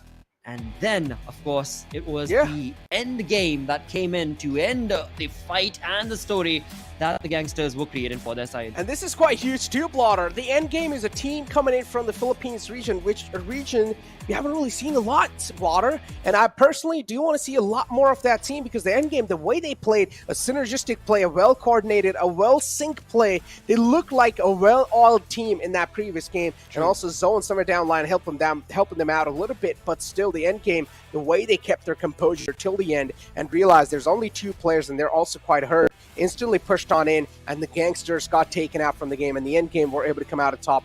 Philippines region, they definitely have a little bit of promising lineup coming inside this one. Oh, they do. They definitely do. I mean, they're definitely playing with the minds of the players, and in doing so, they're doing it so gracefully, where one team after, or rather one match after the next, only 2 games are done, but I can definitely see a consistent play being showcased from the side of this team. But with that, let's move on and have a look at the most valuable player coming in from the second game of the day. 3 games still remain, ladies and gentlemen. Right now, we're done with the second game of the day, and that indeed, we've got the MVP from Equinox's East. 6 eliminations, 6 knocks confirmed with 1 assist. I mean, a very, very hungry lad, this one. I mean, that's the kind of play he showcased in the previous game. That's exactly what he's delivered in this one as well. I mean, this is what you expect from a team like Equinox, right? I mean, East, again, just showing himself up with 6 eliminations, the same amount of eliminations that he got in the previous game. Damage dealt is going to be 923 with the survival time of 2409, an assist of 1, and 6 knockouts. I mean, the knockout and the confirmation, I mean, that means the confirmation right from the side of Equinox East is perfect. It's 100%. It is. It definitely is. I mean, he is the man to fall back on. He is the concrete. He's the rock of this entire team, perhaps in terms of the play, the aggressive play that is being showcased from the side of Equinox. But as we push on through, apart from the MVP, who do we have in the top players list? Let's find out. We're looking at, well, Equinox and his teammate. I mean, Equinox East is there, but very close following him, of course, is going to be his teammate, Kenz, with 797 damage with 5 eliminations of his own. And then, after that, we push on through to the Gangsters and Inax. Exactly, and then HR2, I'm quite surprised and I'm quite happy for a team like HellRaisers to show themselves up, considering they barely qualified in the top 16, and now HellRaisers doing a great job to at least showing themselves in the second game of the first day. And we talked about this, not a lot of games, and still this is what HellRaisers is realizing, that every single game is going to count and there should be no rookie mistakes being made. Exactly, mate, and that is something I would say they've done so gracefully in the second game of the day, right? I mean, team from Pakistan, the HellRaisers, they definitely did utilize the heat of course, Miramar to bring in some numbers for themselves, bring themselves up, and we shall see in the overall ranking how big a leap are they going to be able to create with this match. But of course, before we do so, the summary right here on our screens are definitely indicating a lot of healings done, no vehicle eliminations, but alongside all of that, the grenade elimination. I mean, 6 grenade elimination. Yeah, that's quite a lot. Exactly. This time, the NATO eliminations are really good, and this is what I like. Utilities being prioritized to the perfection, and teams finally getting a little bit back in their comfort zone. The jitters, it seems like they're slowly and steadily getting away from these teams. That means teams will be able to get their mindset back in the game, and they will be able to dominate maybe soon again. As we do move on over to the match rankings of the previous Miramar game, in the end game, without a doubt, they got themselves a chicken dinner, a team coming in from the side of Philippines, and then team right underneath them are going to be DE Gangsters, a team from Nepal, and then Equinox, as always. They have to be somewhere in the top 3. So in third spot with 4 placement points and 12 elimination points, 16 points in total, Equinox doing a great job of being consistent, at least in the first 2 games. Well, definitely, and just to add on to that, consistency in terms of elimination points as well as placement points. They got what, 6 placement points, sorry, in the previous game. This time they walk away with 4. So yeah, as soon as they bring up those placement points for themselves, this team is definitely going to be rock solid, jumping on to the top of the leaderboard. But of course, we are just looking at the first 2 game stats as of now. We've got 10 games in total, of which 2 are done, so that means 8 games remain. And in those 8 games, we can definitely see a comeback story from the team sitting on the second page. Exactly, as we do see the second page of the match rankings, Fallen 5, unfortunately still in the latter half of the board. F1, again, in the latter half of the board in the previous game, did not really have that great of a game, but they had a really good Erangel game. So that's something that might just help them a bit more in the overall rankings for now.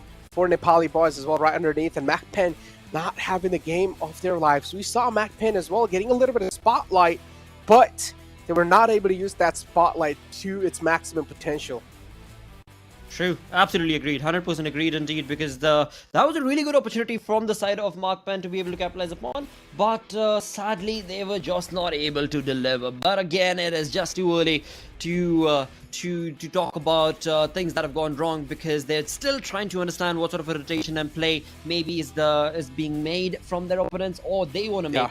But that is what the case and the storyline is with these 2 games done. 3 games remain for the day. Let's move on through and have a look at the damage graph from this game of Miramar. A heated debate is what it was between quite a lot of these teams as we look at those elimination points as well as damage. I mean, the ground, this is just absolutely brilliant play from the end game. 9 elimination points from their side, and the approach they've had, right? I mean, 1242 damage compared to the 2300 plus damage from Equinox. One would say that, all right, yeah, Equinox had a better game, but I would also point out that the end game were just looking at ending it as quickly as they possibly could, right? So they were just like, all right, we've spotted this player, bring him down, that's all, just move on from one to the other. Whereas Equinox, they were part of so many fights. Whatever they saw moving, they would shoot on. Exactly. I mean, that's what we've got to do, man. Sometimes if things are not really working out, just try to see whatever you can shoot, try to see what's moving, and just try to take it down easily. But ladies and gentlemen, it's time to move on the overall rankings and find out how that's looking like. And Endgame PS have just tied up with Equinox, a huge statement, and Deadeye's Gangsters again right on the third spot with 25 points. Well. Again, the end game. This has a brilliant spell because of the way that they played. And I was just looking at how they played in the top 32 as well, where indeed they only had one chicken dinner, but were sitting on that 5th spot. So wow indeed. I am definitely going to be looking forward to what this team does. But pushing on from the first page through to the next, we've got the points being distributed quite a significant number between the first and the 8 as well, where Team Prime, sitting on that 8th position, is going to be sitting with 11 points, whereas the team on the first is sitting at 38 points. So quite a lot of difference. But from that 11 point on that 8th position, let's move on to the second page, which I do want to see, because that seems like where the lot of opportunities are for these teams. Looking at that, 8th and 9th position sitting teams, we do have Prime and GOZA respectively, both sitting at 11 points. And then all the way down is going to be MAKPEN at 16th at 2 points. Yeah. Still possible for a revival story, still possible for a comeback story. Yeah. From all of these teams sitting on the second page. Again, Blotter, this is what we said, right? So usually the tournaments that we cast, they have like these groups and stuff, and they have a lot of chance to study each other in those groups. But this time, teams are not going to have any chance of sitting out and actually reviewing the watch in middle of the games or in middle of the day, while they will have to just play through all the 16 games. So there's going to be no chance of improvisation, no chance of improvement. You'll have to try and stick to the basics, unless if you do try to do something out the box, then you will have to execute it to perfection, or at least you should have been able to practice the secondary plan. A team usually has a plan A and a plan B. They only use plan B when they're forced to be using that. And if plan A is not really working, you will have to go to plan B and try and use plan B. But even if plan B is not working out, that's when my statement comes in. You're not going to have a chance, or you're not going to have a lot of time to create that plan C on trying to study these teams, how they're actually playing and moving around in the grand finals. Well, that, again, as so perfectly mentioned, right? They don't really have that many opportunities to be able to study. But moving on through those opportunities, let's bring up the third opportunity of the day, where indeed we move on to the third map, which is going to be Wrangle. So, a comfortable spot for the teams. But who will get this Wrangle? The first one we saw Equinox bringing in a consistent play. Second game as well, they were very consistent. But, of course, it was the end game they got the chicken dinner. But on the third one, Wrangle, you know what? Miramar actually, Necro, we saw a couple of these teams bring in a really good comeback. We've talked about HellRaisers. They had a really good play. Team Prime, they had a pretty decent one as well. So let's see. This is maybe the change of pace from the lobby in this third map. A change of pace indeed. I'm expecting it too, because considering you're again going to be moving back to Wrangle, and now this is something that we pretty much saw how teams are going to be playing. Are they going to be playing the same way they played the first Wrangle game, or are there going to be a little bit of improvements? I personally feel like, considering they've already played 2 games, I'm expecting teams to be a lot more confident than we saw how they played in the first Wrangle game. So I'm expecting a little bit of micro adjustments coming in from these teams, trying to adapt on the fly and trying to think how they can try and make a new navigation way out. Just like having that adaptive nature in a team can help you a lot in these sort of moments. And that's what I'm expecting them to have. But also, hey, something just out the blue from my side too. There's quite a lot of watch parties going on, ladies and gentlemen. So shout out to everyone doing the watch party. I pretty much know Ansh and Mandeep are doing the watch parties too. So shout out to you guys. But yeah, moving inside the third map of the day, ladies and gentlemen. This time it's going to be Wrangle playing flat patch, starting all the way from the bottom left to the side and ending all the way towards Milta or Novorupnoi.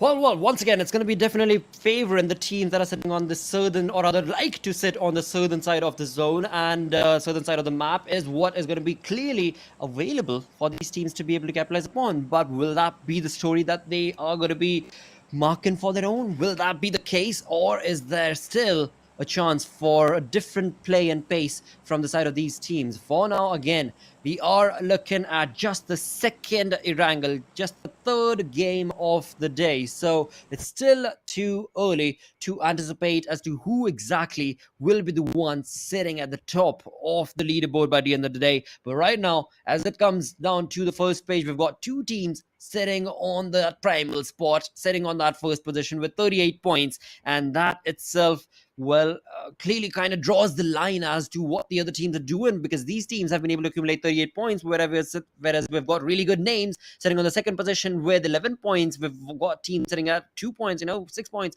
Yeah, this is the moment where I would say that those teams on the second page, they really, really need to do something out of the blue, something extraordinary, or as Necro said, something plain and beautiful and comfortable that you're already doing and have been comfortable with, because that is the kind of pace that is required with the third game of the day at the hand of these teams. But let's see. That's all my speculation and anticipation. But well, again, I mean, we shall see if that'll be the way the game is going to be played. And again, Blotter, standard Erangel zone, nothing really out of the box. Yeah, just a standard circle.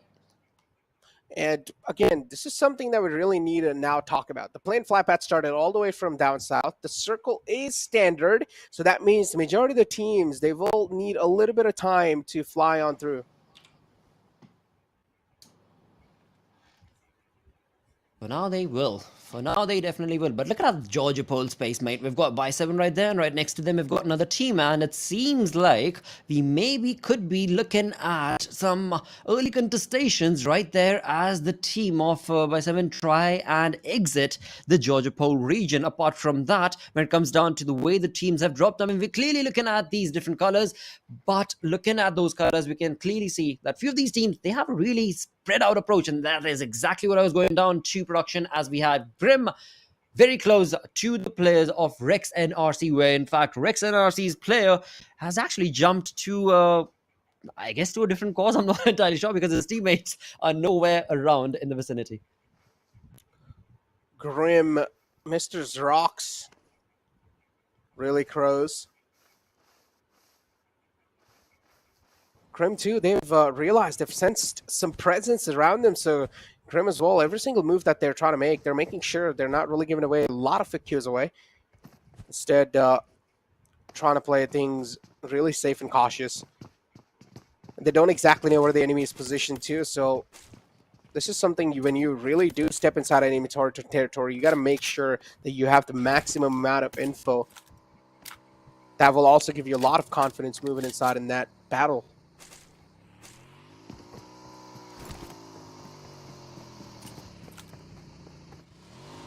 Absolutely. For now, talking about that confidence, it seems it's a little grim from the side of Grim indeed, because of the way that they are trying to approach, or in fact not approach, the opportunity of a fight right there, where honestly I actually thought that they would have seen the number of players that dropped down in that area, but I guess they did not, where indeed from the side of Rex there was only one player that was around in the vicinity. But I do anticipate the approach that Grim are taking. I mean, they know for a fact that the teammate of that player is going to be around in the vicinity, or are going to be trying to make a rotation. They do not really want to be a part of any of that. They're pretty much confident and comfortable with their own approach, and that is going to be to take their own time to get comfortable with their drops, with their loots, my apologies. And once that is done, once that is completed, that is when they can maybe start looking at taking on those fights. And yeah, that said and done, we've got Rex NRC given a clear, clean, straight sheet right through this compound, these compounds in fact, as he will be going all across from one house to the next to get the compound for himself. And we can see around in the vicinity or far away in the distance, not necessarily, his teammates are also going to be around to give him that lift out of that area. So a decent outing for the side of that player, because yeah, it was looking like Grim might be able to walk away with that first blood and a elimination point, but sadly that's not going to be the case right here. Roar, really close. Bazad, no intentions of stopping by, so Roar soldiers being let loose this time. Hercules right here as well, just driving around the compound, making sure the compounds are safe, and that's what it seems like so far. So Roar, now they've found a little bit of safe zone for themselves that they can try and call it a home. also vehicles to try and secure. So far, so good for a lot of teams. Not a lot of early action, Blotter.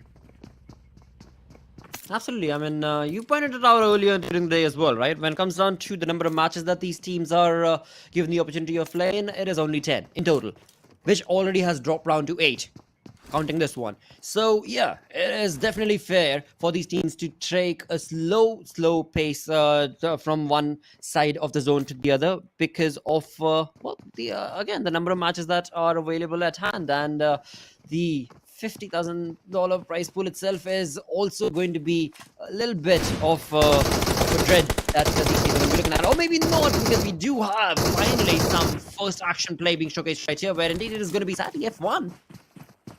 Exactly, Par Brilliance. There we go. Finally, the first blood of this entire game, ladies and gentlemen. And we're finally seeing that first blood coming through, and it's going to be Par Brilliance to kick things off, and they really need this too, if I'm not wrong. Par Brilliance is currently sitting in the overall rankings of the latter half, so they need any sort of elimination points they can. And Equinox 2 now on the kill feed. Finally, we're seeing the silence being broken. Oh, we definitely are. This is a good thing. This is definitely a good thing, right? I mean, these teams, they are now slowly comforting themselves with the play style that they love to play with, and that is what we want to be able to see as well, right? I mean, if Equinox, for example, is a team that loves to play it aggressively, and that is what they are comfortable at, and that is what they must do, and that is again being showcased from the side of Power Brilliance this game as well. On the other front, though, F1, I kind of feel bad about them, dude.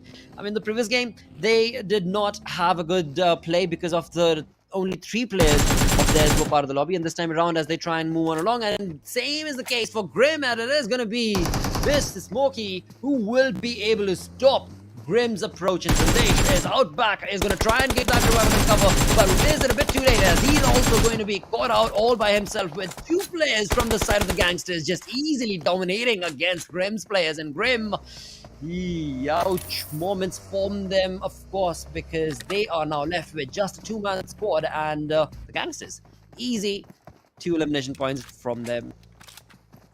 Exactly. Deadeye's Gangsters, or DE Gangsters so far, looking pretty good.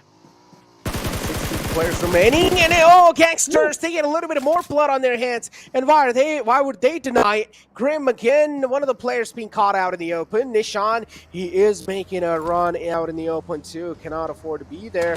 Deadeye's Gangsters realizing that there's not a lot of players left for this team. Sujil, though, still able to eject one of those players out straight from the vehicle. But unfortunately, this time will get ruled out of that gunfight. A nice challenge coming in from the side of Smokey V2, and he will win that one-on-one duel. Deadeye's Gangsters, they have so much confidence in this lobby to even go for that one-on-one duel like that, an uphill staircase battle for Smokey V2, and still come out on top. That just shows the amount of confidence Gangsters have in this lobby. That is how they love to play. That is what they are showcasing. But also another point is, like, Grim Gaming, they've had a tough play right there. I mean, the way they were caught off, the 2 players out in the open, it was easy picking. In fact, it really was easy picking for the side of the Gangsters. And the Gangsters, they did so gracefully. That is what they have done and showcased earlier, and that is what they are doing so right now as well. So, of course, that is to be anticipated from the side of this team. And this time around, with all 4 players still surviving from the side of the Gangsters, they're looking on that much more of a forefront to take on fights. And as you so perfectly mentioned, right, compared to the first triangle, this time around, teams are comfortable. And F1, ouch moment for them again, as a shot has been brought down to his knees. This time around, of course, we do have all 4 players playing, but I guess not for long, as HR has helped them against their cause. HellRaisers spotting out the players in the front of F1. Quite out in the open, but no connections from the side of Tears. Unfortunately, in the previous game, he was the one who was left all by himself by his team, and he got instantly capitalized on. Power Brilliance as well on the kill feed, unfortunately taking a lot of hurt, which they cannot really afford on the latter half of the board. HellRaisers, one of those teams coming inside this tournament, not a lot of expectations from them because they barely qualified in the 6th spot, but inside the top 16 so far, they're doing pretty okay. They definitely are. I mean, they are out for blood, and that is what they are finding. In the previous game, they did so perfectly, and this time around as well is going to be the storyline from themselves. So, yeah, I'm liking it. I'm definitely loving it, in fact, the approach that the side of this Pakistani team has taken, and for now, it's working for them. But again, for F1, that has not been the case. Flames are not really growing strong and loud as was anticipated from their fans, as the games, this being the third game, the day itself is looking like it's run away from the side of these Flames. But we still have 2 games remaining. I mean, this game is still not yet done. We've got a 2-man army from F1. I do want to see them at least, get out with some perfect placement points, which would be like 8th position or 6th position even, which would be perfect. But tough games from F1 previous to this. Flames won. 2 players up. This time Flames won. Thank God they have all the players in the lobby. Unfortunately, in the previous game, they were only a 3-man squad. But this time they have all 4 players. Maybe they will be able to do something, but unfortunately, they've already been taken down to a 2-man squad, so it doesn't really matter. F1, they've been picked off quite early. HellRaisers, they're doing a great job in the survival aspect of the game so far, having all the players up. Every single team currently in the lobby, just waiting for the next circle to hit the deck. And we also do see Equinox closing up quite close to the players of Rex. But NRC, they catch the players of GOZA as Joker instantly knocked out. The Wall of Death now will also chip away a lot of damage, so maybe this time making it inside the zone as quick as possible should be the way, but that doesn't mean you cannot tank it. Teams will be able to tank the zone. And this is something they can't really afford. If they do want to make a rotation all the way from the outskirts of the zone, if you do have a lot of meds to burn through, then you can afford to make the rotation in the blue. But if you don't have a lot of meds and you only have a lot of bandages to work around with, then maybe you'll have to reconsider that choice, as we do have GOZA. 1 player's out in the open. Not a lot of cover to play around with. Finally, will peek out in the open because has no other choice. And Doom will be able to cut off his lifeline. Well, with that, it is looking like Rex and RC are going to be able to bring down another elimination point for themselves, but they still also need to make a rotation to the zone. 1,500-meter journey out in the battlegrounds. Not an easy one for the side of NRC, Rex and RC, but it is still an option that is going to be clearly available for them because of the fact, as you so perfectly mentioned, I mean, if they do want to stick out in the blues, they might as well, as long as they've got those medkits. And it seems like Rex and RC did plan this, as they are now moving on to take on another player from GOZA, as struggle is beginning to be real for GOZA's player. GOZA struggle is indeed being seen. Both these teams are out in the blue, especially Amare just firing those shots on all cylinders. And team in the front, they have no other choice than to retreat back to the safe zone. Rex and RC, at least they've got a decent amount of loot on their hands, but as you do see, Hazen has no first aid still, even though he just looted that dead body. Fallen 5 on our screens.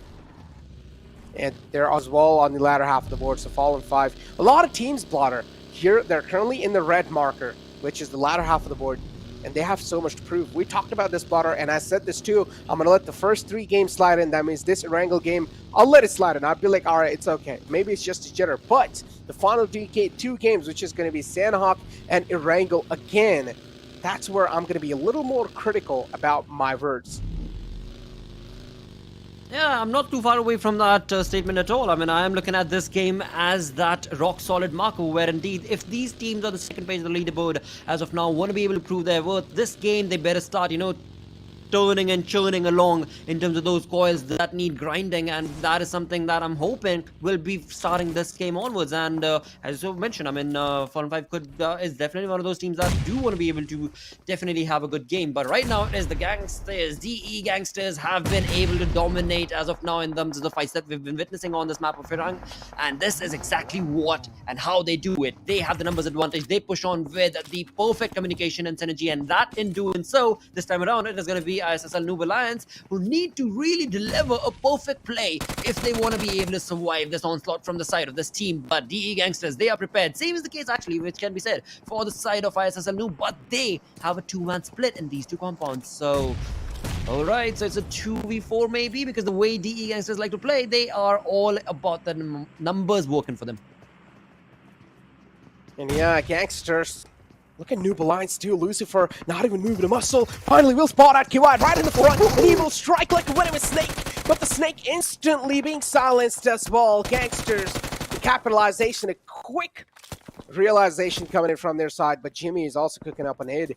This might just be the confirmation flowing in that ISSL Noob really needed. Smokey V2 a little too overconfident. We talked about Gangsters being really confident in this game, and that's confident now is just biting them in the back as Jimmy will take out another player. Demon YT taking that quite low. A burn shot coming in, but this time it might just not work out. Yep. HP not really working in his favor, and Razor will put the final nail in the coffins. And DE Gangsters, the confidence just not working out for them, and instead turning the confidence into overconfidence. Smokey V2, that knockout right there. If Smokey doesn't get knocked out, things could have been so different. 100% agree, dude. 100% agree, mate. That was just disastrous. Why would you just walk out and Alright, well, again, I don't know if it was confidence over confidence, but whatever the case was, it has definitely resulted in ISSL Noob looking pretty good in that fight and definitely able to knock down and eliminate a really good big name. And this time around, it's going to be all down to F1's final player, that's Joker, down to 10 HP, but with a utility in his hand, he wants to be able to deliver some massive damage before he's dropped down to his knees. He will be dropping down a nade, but before he does get any points, he will be eliminated. And HellRaisers, the team joining us from Pakistan, looking once again very comfortable in this third game of the day, where the first one was not too good for their cause, but this time around, second and third, looking very comfortable indeed as we move on to the live rankings. Look at Equinox.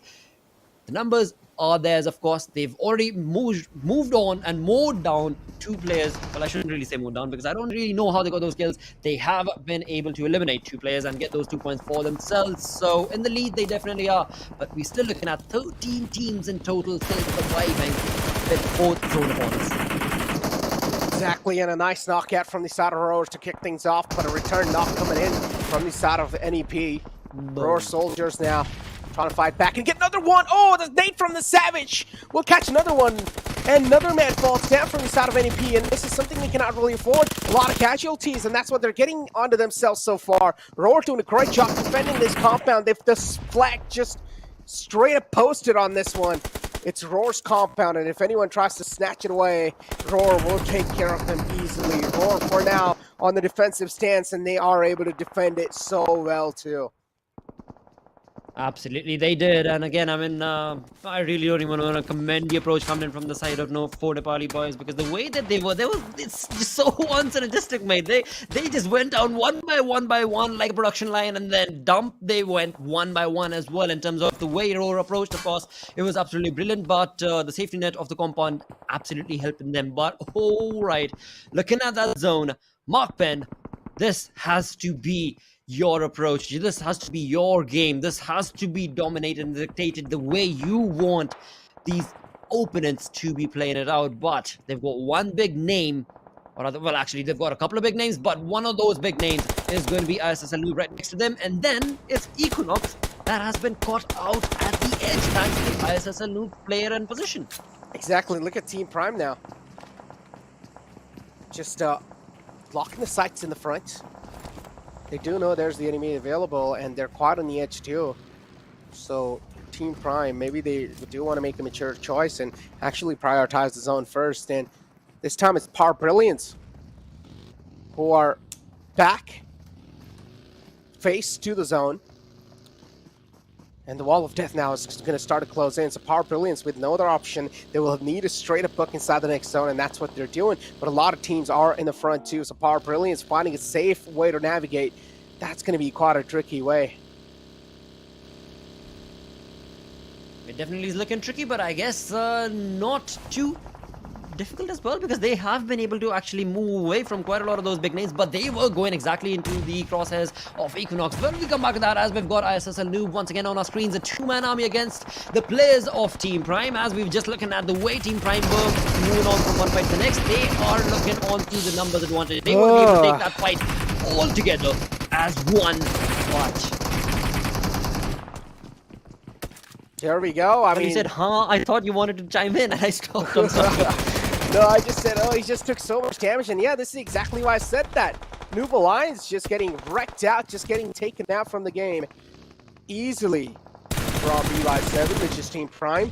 Equinox again, Kenzos is a man you need to always watch out from, and now it's Equinox against the players of Team Prime, and Team Prime, you don't really want to be in a target way, or you don't really want to be in the target list of Equinox, because if they do get you in your hit list, then Equinox will just cause a lot of trouble. East, the nade was quite close, but not close enough to knock him out.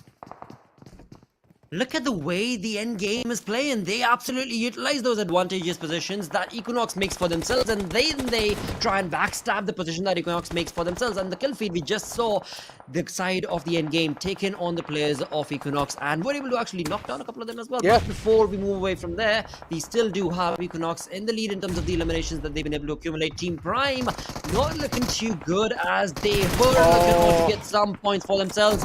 Equinox came in just like that, said no, and that's going to be done and dusted from their side. But they themselves have had a lot of hurt, as they had been brought down to 2-man squad. Now it's time for Team Prime to shine. Yeah, this fight is not really something that went in the favor of Equinox, even though they were in the advantageous position, just straight up ramming their vehicles in that compound. Equinox, somehow the table's now been turned against them, and Doc, Nate cooking in, does hear a lot of foot cues away in the front. Smart will be able to dodge it smartly. Panda right on top of this building. Doc knows, man. Equinox knows where every single player's already positioned.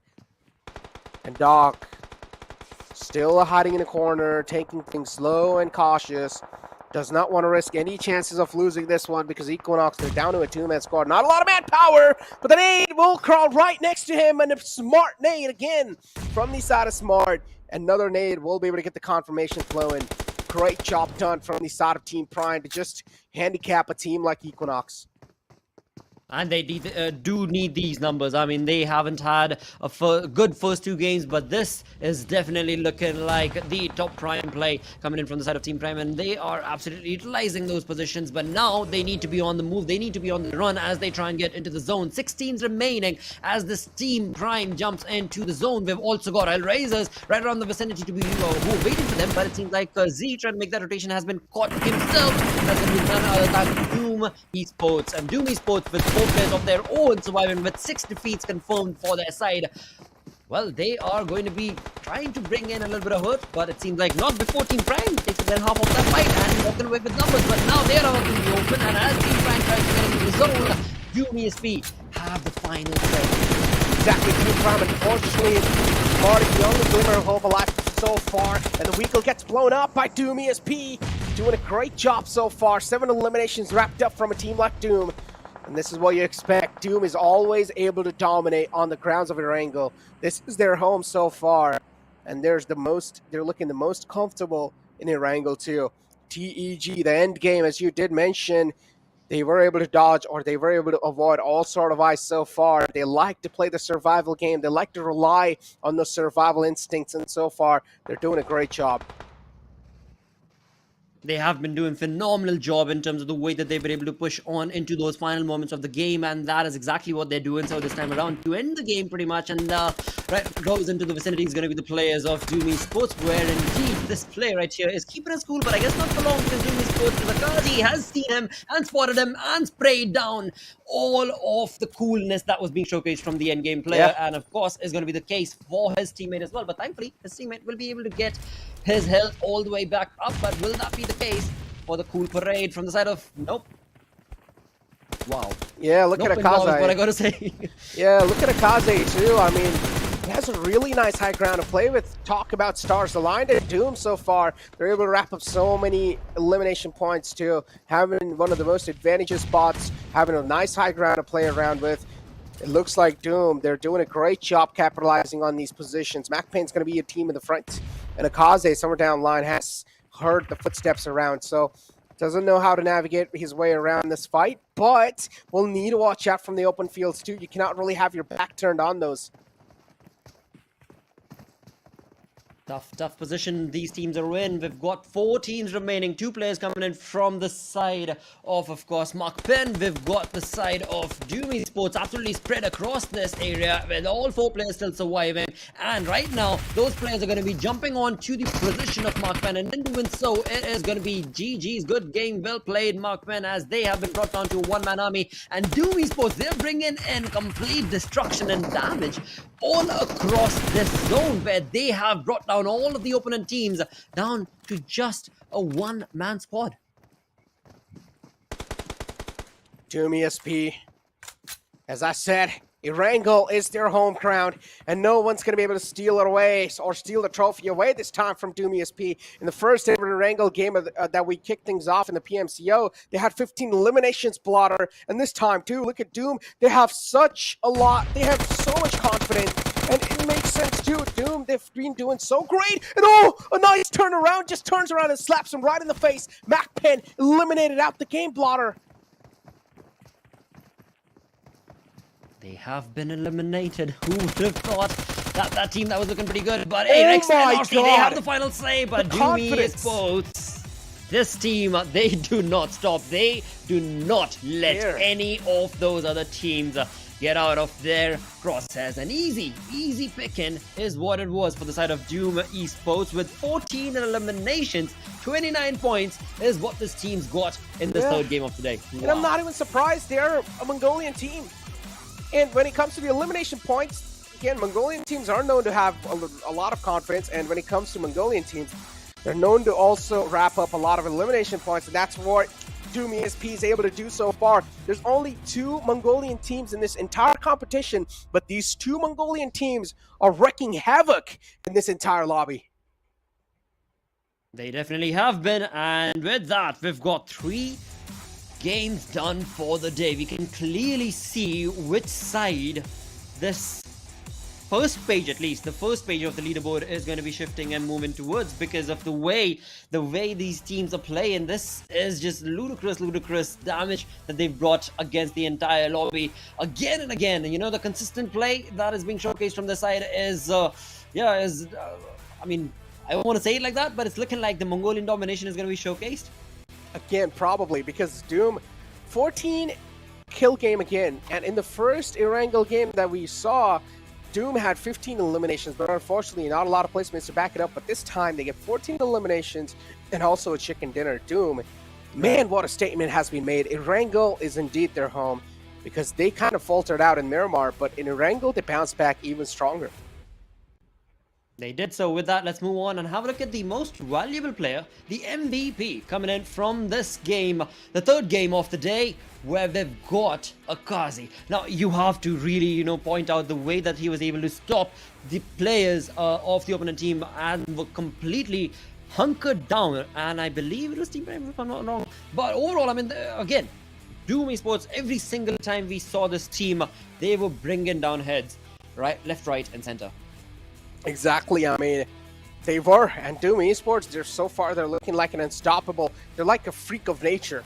It's so tough to stop Doom Esports, especially on the map of Erangel. And they're looking really good so far, doing so as well. 6 elimination points from the side of Akaze.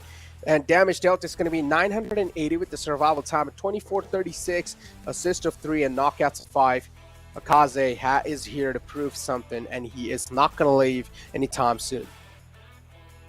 Absolutely, and with that, we shall move on and have a look at the top players list along with the MVP. Who else has stepped up from the side of Doom Esports? We've got Sai right there, looking very comfortable with 3 eliminations, but 839 damage dished out from the lads. So a lot of cover that was provided and a lot of damage from the entirety of this squad. But away from that, we move towards Team Prime, and like we were talking about it, I mean, this team haven't had a good start to the day, but it seems like game number 3 has definitely pushed their luck towards the upward front, as they did bring in a lot of points for themselves, brought out a lot of, as you said, domination.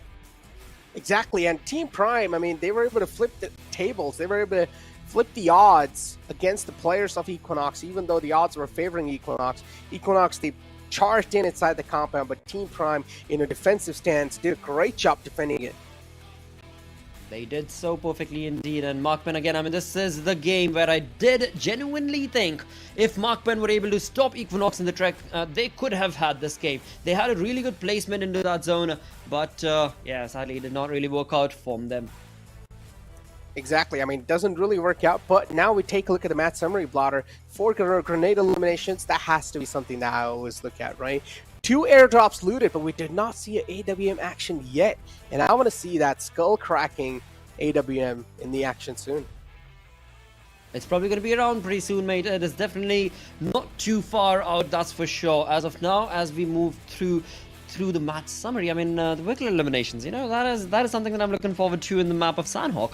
And maybe could be brought on, but overall we shall see what the day will bring at the end with the vehicle eliminations. As of now, it is sitting at 0 from one game to the other. With all that done and dusted, looking at that match ranking, Doom Esports 14 eliminations, 15 placement point chicken dinner, 29 points in total. What is going on? These teams that are sitting or getting those elimination points, they are just racking up those numbers like easy sports that they're doing in their dreams. I mean, talk about easy stuff, right?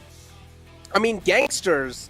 Yeah, this is where you talk about a team like Gangsters coming in, right, Blotter? I mean, they were looking so good in this game of Wrangle, or they have been looking really good from the start of the day today, but that overconfident move from Mr. Smokey V2, that cost them the entire fight right there. And that's what messed things up against Team Prime. If Smokey V2 doesn't run out in the open in that house, then he could have been able to stay alive or at least do something or at least inflict more pain and hurt on Team Prime and try and at least pull something off. I'm pretty sure Smokey V2 is one of those players that is absolutely insane when it comes to the firepower. So Smokey will definitely pack a punch and try and stop the punch. I feel like it could have been really tough for Team Prime, but unfortunately Smokey V2 just steps out of his comfort zone, just moves out in the open, and he gets instantly taken out. That was well done, or that was well execution even from the side of Team Prime, as we do have the damage graph and 14 eliminations from Doom Esports. This is what we saw with the damage to back it up of 2,797. Absolutely, mate, and there is no team around in the vicinity of even close to 2,000. So yeah, that itself is a dominating force that is to be reckoned with as we progress on through these games. That is coming in all the way from, of course, Mongolia. And then we've got, of course, Rex Esports sitting on that second right there with the 839 damage, but 3 elimination points of their own. Equinox were looking very comfortable, of course, as they always do when it comes to those elimination points and the damage graph for themselves. But this is where we can also talk about F1 really not having a good day. As one game to the next, they just are not able to find the prime spots for themselves.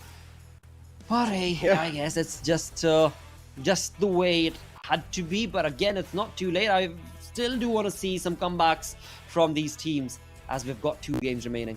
I mean, talk about the comebacks. I personally feel like day 1, or at least these final 2 games, has to be an invitation for comebacks. If in these final 2 games, we're not really seeing any of these teams just rising from the dead, then we might as well just call them dead. That is again a risky maneuver, but it is definitely based on the stats that are being dictated right here.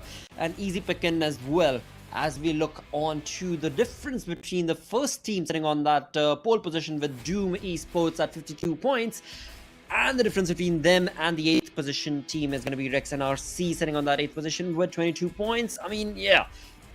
That itself kind of showcases that these teams on the second page, they've got to really bring up the gameplay if they want to be a part of that top-notch squads. Otherwise, it's going to get maybe a bit too grim as we move on to day 2. Exactly. And talk about the day 2, man. I already just cannot wait for day 2 because I know in grand finals, mostly in grand finals, the overall rankings are the closest they can be. And sometimes a one single point can make a huge difference in the overall rankings in the first place to the second place. I've seen this happen a lot of times in bigger competitions like PMCO, where one single point can be the difference maker for the first spot. Which is true, which is definitely true, and that of course we will find out on day number 2. But right now, sticking on to day number 1 conversations, we've got 2 games remaining. We're done with 3. We've got 2 Erangles done. Miramar completed. Now we shall move on to game 4. That is going to bring in a different approach, maybe a lot more eliminations this time around. Yeah. That will be spread across the board, is what I'm anticipating on the Sandhawk. Exactly, as we are going to be moving on over to Sandhawk soon, ladies and gentlemen. And again, Blotter, teams will need to adjust now. A huge change in the pace of the entire game. Sandhawk, a much more smaller map. I'm expecting the brawls, or I'm expecting the skirmishes to hit the deck this time pretty quickly. I'm expecting a high octane. I'm expecting a high action game. Definitely. I mean, it is Sandhawk, right? So you know for a fact that Sandhawk kind of does open up those flabby folds that are available for these teams to, even if they like to stick on to the edges, even if they like to try and play a low-key play, this is the map that will allow them to just go out guns blazing and get a lot of opportunity and a lot of third-party approaches and kills for themselves and the teams. But we shall see. We shall see. That is what the map holds. What exactly does the PUBG God have in store for these teams? We shall have to see, of course. We shall have to find out. Again, along with all of that, we know for a fact that it is a small map, right? So the conversations are going to be very quick, hopefully. Yeah. Hopefully, we have seen some extended as well.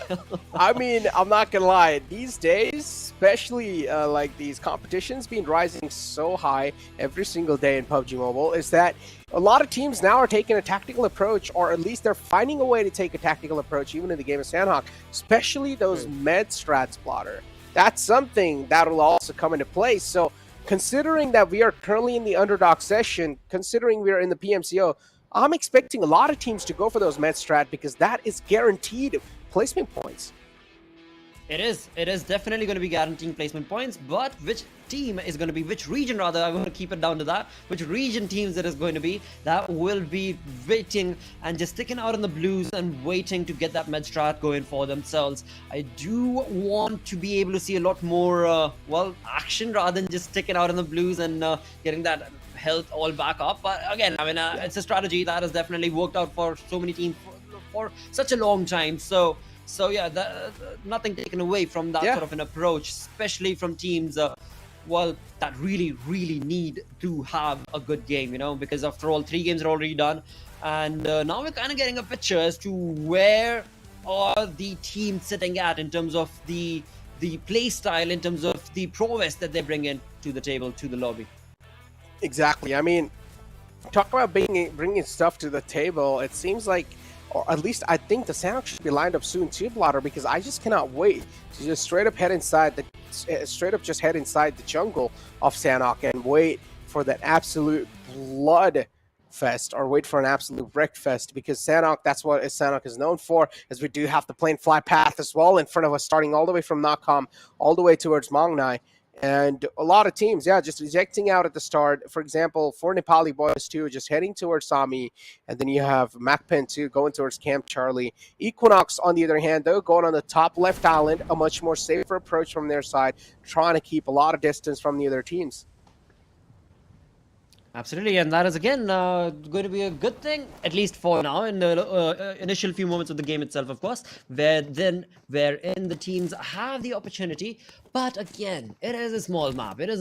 So you've got let's say like 5 minutes, 6 minutes-ish, and then you really have to get on the high horse to get on either a vehicle or just start running across through to the zone, where indeed those opportunities will be provided to the other teams to get that easy pickings. It is one of those maps that once you get into a vehicle, you will be spotted. Once you get into a vehicle, you will be spotted, and with that, without the vehicle, without any utility, without any gun, it is looking like next NRC, Rex NRC's doom has been got, and it is a mountain. Oh! Well, I was just gonna say mouse and cat, but no, never mind. It is an easy coming in as a point for some Tom and Jerry from Grim Gaming Esports.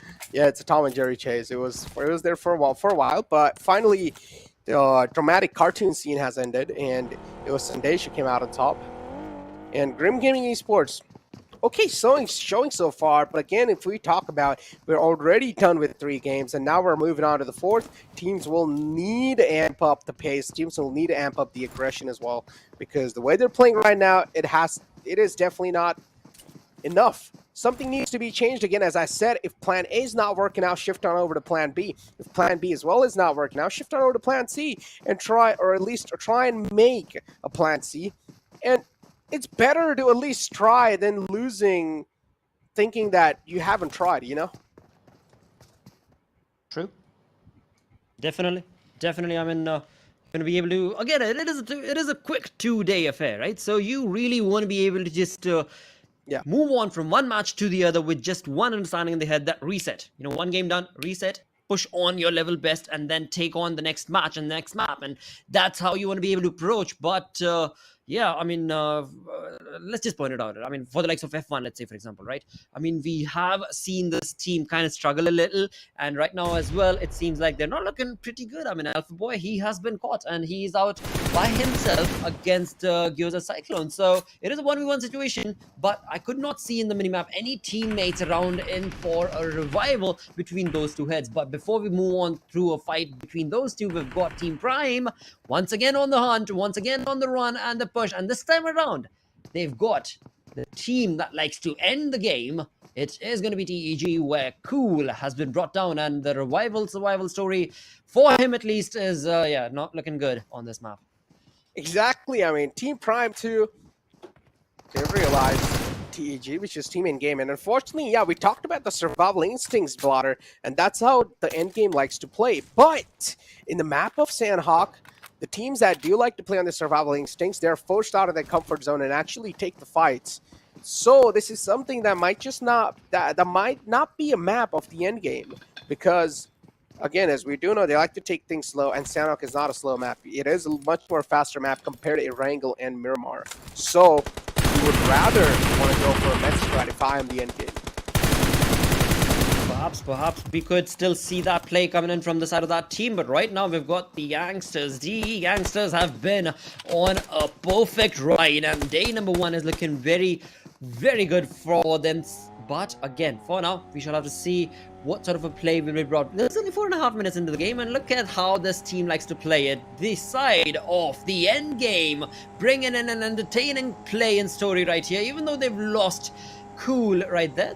They're pretty comfortable, you know. I mean, they're moving on across with a decent pace across this map, and they've got nothing to worry or take any concern about, because after all, well, they have had some decent runs. They have had some really good games. They are looking comfortable, and right now, all they want to do is keep that consistency alive. And along with that, I mean, if they're given the opportunity, they do want to bring us some entertaining plays and entertainment as well. But ouch! Okay, that was not allowed, mates. What have you done? What have you done to yourselves? They have been brought out, and the dance has turned into a grim reap and halt, because Grim Sandesh will be the man bringing down the numbers of the side of that team. And the end game has come in a bit too quick for the side of TEG. I was just about to say, the end game definitely have done a great job of cracking the code when it comes to rotating inside the zones, but man, well, I was way too early to speculate that, because the end game, they just get absolutely demolished in that fight. Grim Gaming Esports doing a great job so far, being the Grim Reapers off the entire Sandhawk. Absolutely. Sandesh is the man. Sandesh has just been so spot on in terms of the way he's been able to just deliver those leads into his opponents. But again, is it a one-time story, or is it going to just keep on continuing on from just him or the entire team? I mean, there's so many questions that could be raised, but overall, in the end, one thing that can be said, it's a good storyline. It's a good play being showcased from Grim's side, and that is what they wanted as well. So perfect, nothing taken away from them as we move on through and push on to another team that has also been looking pretty good in terms of the way that they've actually picked up the pace of the game. Is going to be HellRaisers. Exactly. Grim, I mean, so far, they've had the pedal to the metal. They're looking really confident, too, in this game. But how are they going to try to, later on, even just adapt to the environment that Sandhawk's going to be throwing them towards? Because later on, things are about to get even more intense, Blotter. Absolutely. Those third-party situations, fourth-party situations, I mean, it gets chaotic. It gets real chaotic. You don't want to be a part of that sort of a fight out in the open, that's for sure. And that also is always based on what the zone is going to be doing, and if the zone is actually allowing you some sort of a cover or a compound that you could utilize for yourself. As of now, we're looking at MAKPEN, who have actually spotted and nailed down 4 Nepali players, one player. So 4 Nepali boys are in a little bit of a troublesome situation, but again, the teammates are there, so nothing to worry about. But one thing that is not going to be good for the side of 4 Nepali boys is that their positioning has been given away. And looking at the mini-map, MAKPEN, they are set up so spot on. They've got all of the angles covered from that compound, whichever opponent team comes in towards their vicinity. As of now, the same is the case maybe for the side of Brilliance, but they definitely are going to get considered, and there is going to be none other than Grim trying their luck and pushing on through, but it seems Brilliance have been dropped down as well. So it has been taken down to a 3v3 situation between these two, and the revival is just going around the corner between them as well. But Brilliance, they're not yet done. They're definitely wanting to utilize the numbers together as Grim Reapers have spread themselves thin. It is so confusing that why did Beck not fire back in that one? And that's something that's really confusing me at this point in time, is that Beck could have actually tried to provide the cover fire, but still somehow Grim, they're able to rise from the ashes in this fight, and they're able to flip the tables. Man, we're seeing a lot of clutches being made. I mean, even though it's not like 1-on-3 clutch or something, but still, a clutch is something that even if you're able to fight against the odds and you're able to come out on top, I personally call that a clutch. Definitely that would be a clutch indeed, and that is of course where Grim Gaming Esports have been able to get themselves really good numbers in terms of the elimination points for themselves. I mean, I do believe that when it came down to him moving away from that play area was, or rather that fight was, maybe something, I'm not sure. Maybe there was a communication that was that we want to keep this player alive and surviving towards the end halves of the games, but maybe that was not. In the end, they still got the fight. They walked away with 1 casualty, but they've got the numbers to, of course, prove that worth. So it's fine. It's absolutely fine. Along with that, we've got 2, not 1, but 2 airdrops jumping in together right here as we move in through the 10-minute marker of this game. 13 teams remain with 47 players. Talk about that. I mean, still, the circle's going to have enough amount of space to contain all these teams. Not much problem for any one of these. Every single team currently in here, they're just waiting for the next circle to hit the deck. And as soon as it does, we're probably going to be seeing another Hellbreak lose. Where will the next circle shift towards, Blotter? Because again, I personally feel like Grim, they found themselves a really good spot, and they're currently right in the smack center. And yep, there we go. The circle will not center on up. I'll tilt it a little bit on the bottom left side. Ooh, I would love for this to go down to the Painan area, all down to the center of the 2 islands right now. Maybe that would be brilliant if that works out. But hey, we shall see if that'll be the case. For now, again, as we try and look on to teams that are close in the vicinity. Well, we've got GOZA ESports making a rotation. They are in the vehicles. So, of course, a lot of audio cues that they are giving away to the opponent teams. But maybe that is how they love to play. That is how they want to be aggressing in to the compound and just completely annihilating whatever team is in there. And that is what they're anticipating. But that, of course, is not the case, because I, as a caster, know that there is nobody in there. But yeah, that was a really good communicated synergistic push coming in from their side as they all got in the vehicles and, of course, took care of the angles as we saw flanks coming in from them in the vehicles as well with a 2-man split. Man, talk about a 2-man split. I mean, so far we're just in the podcast hours, right, Blotter? Talking about podcast hours, share an experience with me. Share an interesting experience with me, Blotter, please. I would like to know. An experience. An interesting experience. So this is Necro's podcast hours have yes, become guys. This time around on the map of the Sandhawk. 11 minutes in as we look at GOZA Esports trying to make their presence felt and, of course, know of any presence around in the area. Now moving on away from that to an experience. Well, what sort of an experience are you thinking about, mate? I don't know, man. Any experience that you feel like was something and that you really want to share with the people that are currently in the chat watching too, you know? And this is the same question for the chat as well. If you guys have any interesting questions or any interesting, not questions, interesting stories you guys want to share in the chat, I mean, let us know. You know, it's quite interesting. Maybe you'll find someone who finds your story interesting, and you guys might be good friends. I'm trying to help people make friends here, Blotter. Hey, all right.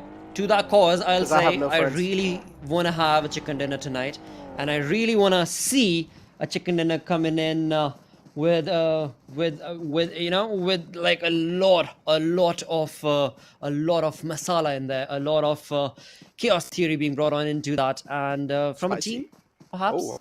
Oh, so are you that like a has not spicy, salty, or sugar guy? See, that's what I'm talking about. I'm talking about sourdough bread right here. I'm talking about sourdough bread in terms of the way that I want to be able to see that chicken dinner. You know, a team comes out of nowhere, takes on the chicken dinner by a surprise, have not really been performing good, or in fact, have not really been in the limelight as well. As we've spoken about so many teams till now, there are still a few who we've not really brought out to the forefront. And I really do want to see what sort of a play will that be. But again, that is where I draw the line in terms of sharing, because it is still an anticipation. And of course, it could go either ways, because I being the caster could also be the one cursing this through. Oh, trust me, man. I've seen some insane caster curses in the past, Blotter. Yeah, I agree. Insane caster curses. It's like, oh, I want this team to win, and then the next second, it's already happened with me today. Getting taken out. Yeah, on the map of Miramar. Dude, let me tell you what. I don't know. I mean, let me tell you what. Zute is really well known for caster curse, and it's not just one, Blotter. Whenever he makes a prediction, it's that team usually just getting taken out early. GG. See, now that's a really good question to be had. Is that a GG? Is that a really good play? Or is that something that's what I said, right? I mean, imagine you find someone who's a caster cursor, right? Imagine who's really good at caster curse. I would make a team of myself, and I'd keep that person in my team, and I'd be like, all right, make a prediction now, because we want to win. It's just curse that team. And yeah, jokes aside, ladies and gentlemen, the next circle actually is going to shift up north, right on top of boot camp, and also covering the majority of the teams, but the circle is not going to have enough amount of space, Blotter, to contain all the teams in it. That is true. That is true for now, because the numbers of the team that are still surviving, I mean, yeah, the zone is just not going to be an easy one for them to be able to jump into the zone and still keep on that surviving strategy working for them, as we do see GOZA making an attempt to do so in the yellow from the south. Just that one vehicle that we can see right between MAKPEN. We do have HR on the right towards Quarry, and that is the player of GOZA. So yeah, that opening was created from his side, but that vehicle that he was in does give him that perfect play. That is swiftness. That swiftness is what led him to that compound, but now that information has been relayed to the other two teams around in the vicinity, and as we come back to that later on, as we are looking on to a fight, or are they expecting a fight? We've got Roar not having a good day this time around, as we've got Grim Gaming, who have spotted them. 10 defeats is what Grim Gaming Esports is sitting at. They've got the safety net covered already. Now they're just trying to rack up those numbers as successfully as they can. Exactly, and the Grim Gaming Esports now just blind firing inside the smoke, hoping that maybe they'll find a connection. But nothing to report from the players, neither from the bullets. Those bullets are not finding any connections. Grim Gaming, they're trying to do something, but Roar, they're doing a great job of keeping themselves anonymous behind a rock-solid cover. For now, it's looking pretty A-okay for their side. It was looking a little tricky as they tried to make that push, but seems like they've stopped in the tracks, and that's a really good decision coming in from them. 16 minutes into this game, 13 teams still surviving, 13 teams. But yeah, this is the moment when things are going to get absolutely iffy-diffy, because we do have the zone constructing, and that is where the teams are going to be pushed to make on those rotations, as was the case for the side of Roar's soldiers. But sadly, they were caught from one side. It was, as we just saw, the Gangsters. The Gangsters on the other side, it was just not allowed. Now they're down to a one-man squad. But before we bring up that name, let's have a look at this smart play coming in with the UMP from side of Team Prime, as he is going to be delivering some massive blows to the players of Doom Esports, as they thought they were out in the open by themselves. But hey, there's a lurker watching through those watchtowers. Exactly, as we do have Doom Esports just moving around, repositioning themselves. as we have Team Prime pushing on over Doom Esports. This could be their demise, but Team Prime too doing a great job separating themselves apart, trying to gain as much as visual info as possible. Is the man in the close spotted though? It seems like, yeah, now they have clear info, and he cannot really do much there. Fist Boy will be taken out easily. Team Prime doing a great job sticking together as a pack, but this nade might just decimate that pack. Oh, but it's not going to be on the mark plotter, missing the mark. Doom Esports, they're down to just that final solo man survivor, and they were inside the game with only 3 players too. Interesting. Exactly. Just not looking good, and it seems like Sile, the only option left for him is to backtrack and get out of there as soon and quickly as he possibly can. But he best be careful, because again, this is the moment where the third-party situations absolutely do start happening, as a lot of information has been relayed in terms of the auditory cues, and that is where we've got the side of Doom Esports' style only moments away from his demise, as Grim will catch him off, and in doing so, Doom Esports get eliminated with 0 eliminations, this time around on the map of Sandhawk. The Gangsters are looking comfortable, as we can see in the kill feed. We've got HellRaisers taking on a fight against the players of F1, as well as GOZA chimes in as a third-man army. GOZA, as you did mention, they do chime in, and look at that DBS, man. That's something I'm really scared about. That thing gives me nightmares, so imagine the players. If you do get bopped right in the face with that gun, you stand no chance of fighting back. DBS will just minimize all those chances, but talk about spamming this time. It's Goku just mowing down the teams in the front, just being an absolute meat grinder. Goku's on a manhunt. Wow. Flames won. So far, a great capitalization from their side, and HellRaisers just getting taken down by one single man of Flames won. I just saw in the kill feed, Rory's player, the Roar Soldier's final player that was surviving, was also able to get his revenge against the players of Grim, as he all by himself was able to bring down some players as well and bring some elimination points for the side of his team. 12 total teams surviving right now. We've got the side of F1 Goku on the run, on the open to try and get some chaos created with the open teams, but Roar, final player, Mr. Savage, is the man that I was talking about, who was able to bring some grim play to the revenge that he got. And right now, of course, he himself, being the only sole survivor, was eliminated as well. In all of that done and doing, Grim Gaming Esports get eliminated with 11 elimination points, along with, of course, the placing points. So a wonderful game coming in from their side as we push on to another fight, a 3v3 situation. Oh, my correction, it's a 3v2 between MAKPEN and GOZA.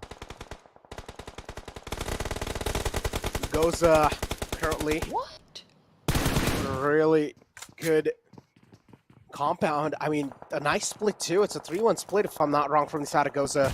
And that split will help them out, getting a lot of sight lines on the team in the front, but the Wall of Death is moving in, so that means the man who's separated out will need to try and close the distance, and that's what he's exactly doing. Will cross on in the open, does have a little smoke to provide that cover and also block the visual of the enemy team, as we have Gangsters taking down the team in the front. This time it's Team Prime on the receiving end, but they still fight back in style. Oh no, scratch that, it's actually a third party. It definitely was a third party indeed, and in doing so, it has been elimination. That is what they will be brought to the face, and the ouch moment being created for the side of MAKPEN this time around. F1 had a little bit of chiming into that as well, as he was able to bring down Moma earlier on before the push was even made. And in all of that, we are looking at 21 minutes into the game, 19 surviving, a few players going outside thanks to the blue zone. Equinox still have 3 players surviving this time around. They've only got 5 elimination points confirmed for their side. But again, it's too early, because again, we know for a fact that the way this team likes to play is all-out aggressiveness, and that is exactly what Doc is showcasing right here on top of that roof. Of course, a lot of open area from his side for the opponent teams to be able to just bring him down, but yeah, he don't care. He wants those elimination points one way or the other, and that's exactly what he's working towards. Yeah, 4 Nepali boys right there. Oh, Dr. Odin just spraying. Spray as well, connects a little bit. And look at GOZA. I mean, the Wall of Death is taking a lot of damage. He's also going for the patch, and he will be able to just clutch it at the end second right there. And this is why Wall of Death needs to be respected now, because this time it'll take out chunks of HP from you, unless if you have a lot of first days to go for a med strat. For Nepali boys, Dr. Odin doing a great job just keeping these players off at bay, just trying to hold them off at bay right there, making sure they're not really being able to enter inside the zone. But still, somehow, GOZA, they're slipping by before Nepali boys. They capitalize again. They get the grip back up in this fight.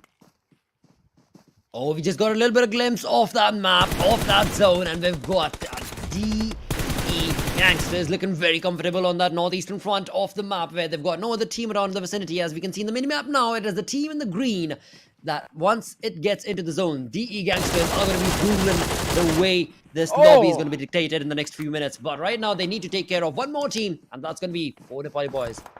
Exactly, Kuwait tosses a nade on in. But yeah, the nade's probably not going to be making any sort of markers, or not going to be hitting any sort of markers yet. For Nepali boys, though, now the presence is being known that the team in the front is not someone to mess around with. And Gangsters, that's what they exactly wanted to do too. Are we going to be seeing anyone just going for the med strat? So far, it doesn't seem the case like that for Nepali boys. The opening they needed, they finally find it. This time, it's going to be Equinox in the receiving end. Kenzaz crawls out in the open, doesn't exactly know where he got shot from, and he will be instantly confirmed too. While DE Gangsters, another nade tossed in from the side of Kuwait, and Kuwait is known for his really good or really heroic mechanics. And Gangsters, they will need to play, or they will need to keep their heads low. They're definitely going to need to keep their heads low, as they did get into this fight thinking that they've got the advantage, but sadly that's not the case, as we've got the 4 Nepali boys taking on the advantage against the other 4 Nepali boys. That's going to be DE Gangsters, and in doing so, well, again, I mean, none is the wiser, because they've both got all 4 players surviving. But now this seems to be the opening that they were waiting for, and Godson, that is the play that was made thanks to his Molotov. But hey, you talk about that gun, Kuwait had it, but in the end, for the boys, they just eliminate the way that DE were looking, because all of them rushed in and sadly were just not able to walk out with the eliminations that they thought. As we can see, I mean, for Nepali boys, they're able to get that revival, and all 4 players are still going to be able to survive. Fallen 5. Anish. I mean, Fallen 5 in such a tricky spot right now, Blotter. Right on the edge of the zone. They do want to make it in 2, but the teams on the top are going to be causing so much trouble for them. And the team on the top currently is just 4 Nepali boys. They were able to rule out a team like Gangsters. That means 4 Nepali boys definitely are looking so promising. And we talked about this, Blotter. After the first 3 games, teams will need to take it more serious and try to step it up. And that's what 4 Nepali boys, they're implementing in their gameplay. Slowly and steadily, Mango moving into him. But he has no clue that there is a man in the close now. He finally will find out there is a man just relying in the clotheslines. And Anish is actually able to inflict some pain. He's able to get 1 knockout. That will help Fallen 5 so much. But unfortunately, he falls down too. Now it's all down to the last man, the final glimmer of hope alive, Pirate Zod. Well, a 3v1 situation, not really looking too comfortable with the Molotov to his face. This could be the grim end that he did not anticipate. And for the Nepali boys, this is a team that really wanted to get these points and have been able to do so perfectly, as they try and deliver a massive blow to their opponents in this lobby. They get a chicken dinner along with that, and moving on away to the 7th position. This team with 9 eliminations and 24 points are looking very comfortable with this Hanok game for sure. Talk about looking comfortable. I mean, for Nepali boys, a huge statement. I mean, a 4-on-4 fight won by 4 Nepali boys. They were also inflicting a lot of pain and hurt onto a team like Equinox. Indeed, looking really promising in the 4th game. But we also need to find out, Blotter, is that just a fluke, or is it actually 4 Nepali boys showing up really strong in this one? Because this is the only game where 4 Nepali boys have been this dominant.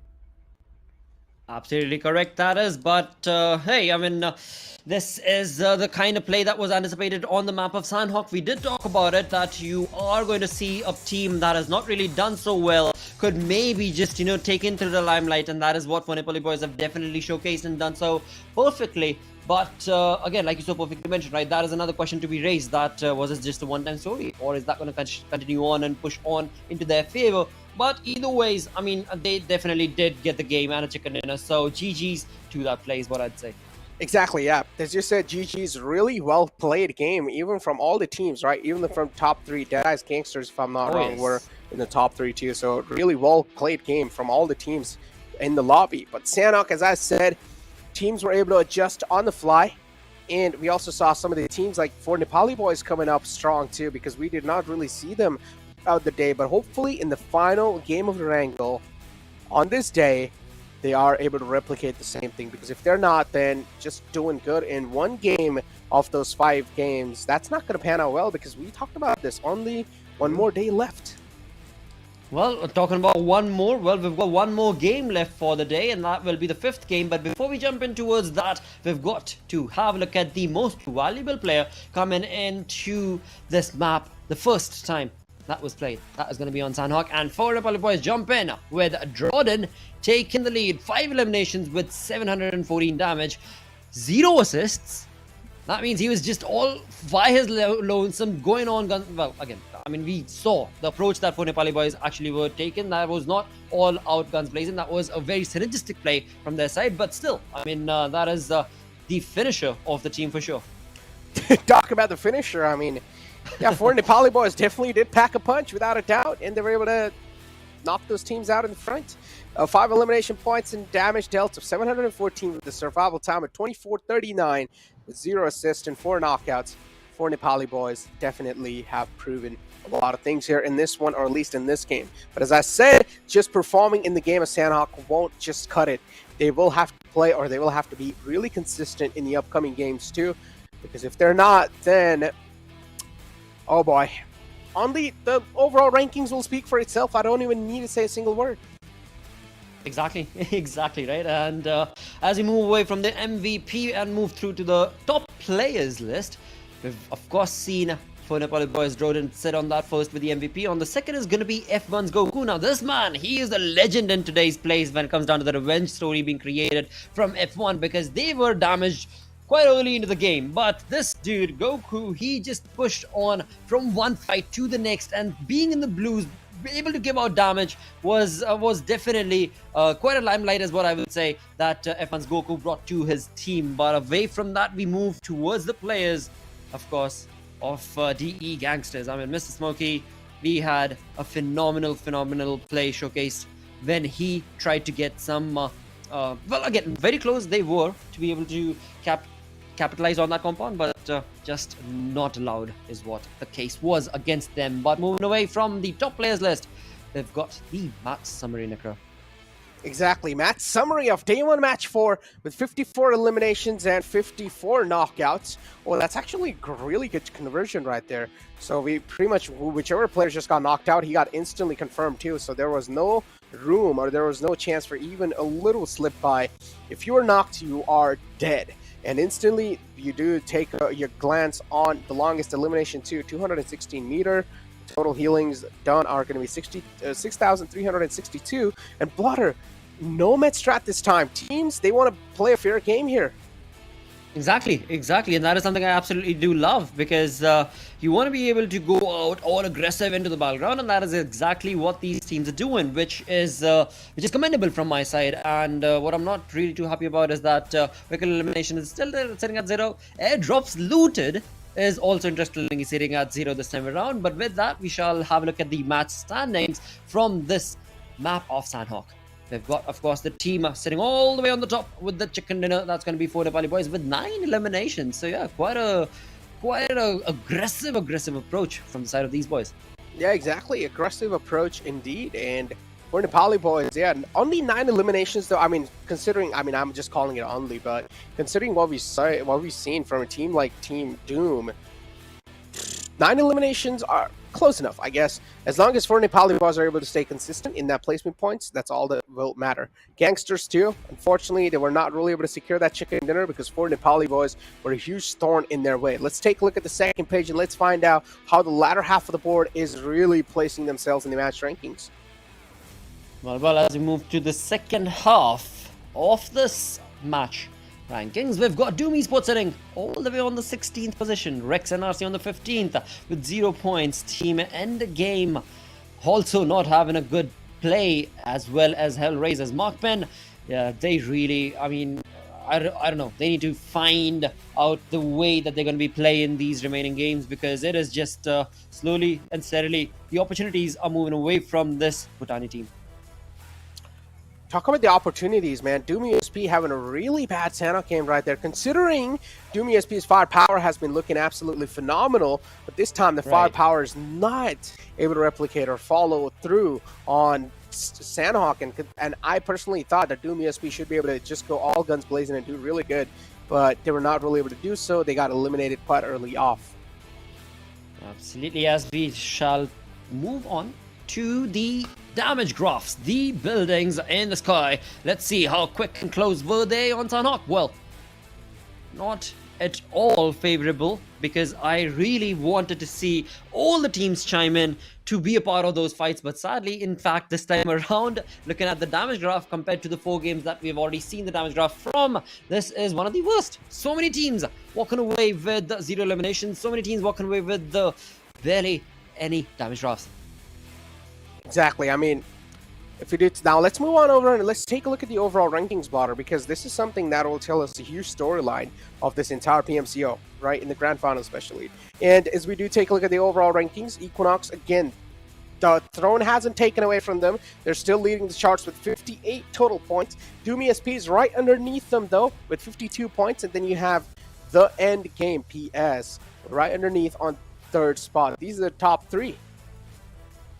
Exactly, and from there we move all the way down to the 8th position. We've got Flames1 jumping on to that 8th position. Look at 4 Nepali boys, very well done indeed. 9 positions jump is what they've been able to make from this game, and as you so perfectly mentioned, Necro, we just want to be able to see them consistently now push on from that envelope to be that much more better in every remaining game. With that, we shall move on and have a look at the rest of the teams in the overall standings. The storyboard is looking a little too dicey for these teams, as not a lot of changes are being showcased from the side in terms of the difference between the 9th and the 16th position team. But one thing still stands true and strong, and in fact was just showcased from the side of 4 Nepali boys, that one good game still leads an opportunity for these teams on the second page to be able to jump into the top 8 to the top 5. Yeah, exactly. I mean, Blotter, so far, I would say the first day overall rankings are looking pretty good. And the end game, though, they've done a really good job showing them or keeping themselves up on the top 3 on this day. But the final game will matter the most here. If you're going to be able to end things on a great note, you should be able to start things on a great note tomorrow as well. And you really need to have a good game in the final one. Especially, I'm talking to the latter half of the board. You guys will need to make a statement in this final game. If you guys are not going to be able to, then it'll be done. It will be. It is going to be tough luck for them if they jump into tomorrow's games with with not that many points for them. But again, I mean, it is just one final game that again will be played on a wrangle. So 2 wrangles have already been played. What sort of a strat? What sort of a Loki strat? What sort of a different play can you bring? You know, that you can completely outshine the lobby with from the second page. Jump on the first. Yeah, I mean the stacks are definitely against, but at the same point of time, the fans' love and base is always going to be supported to these teams. So yeah, I just wanted to see a GG game from them for sure. But let's also see how big a lead is going to be when it comes down to the final game. And after that is done, on the first page, what big of a difference are we going to be able to look at? Since the second game, we're looking at roughly about 20 to 30 point difference from the 1st to the 8th position. So let's see. I mean, from the 1st to the 8th position, things are looking pretty okay, right?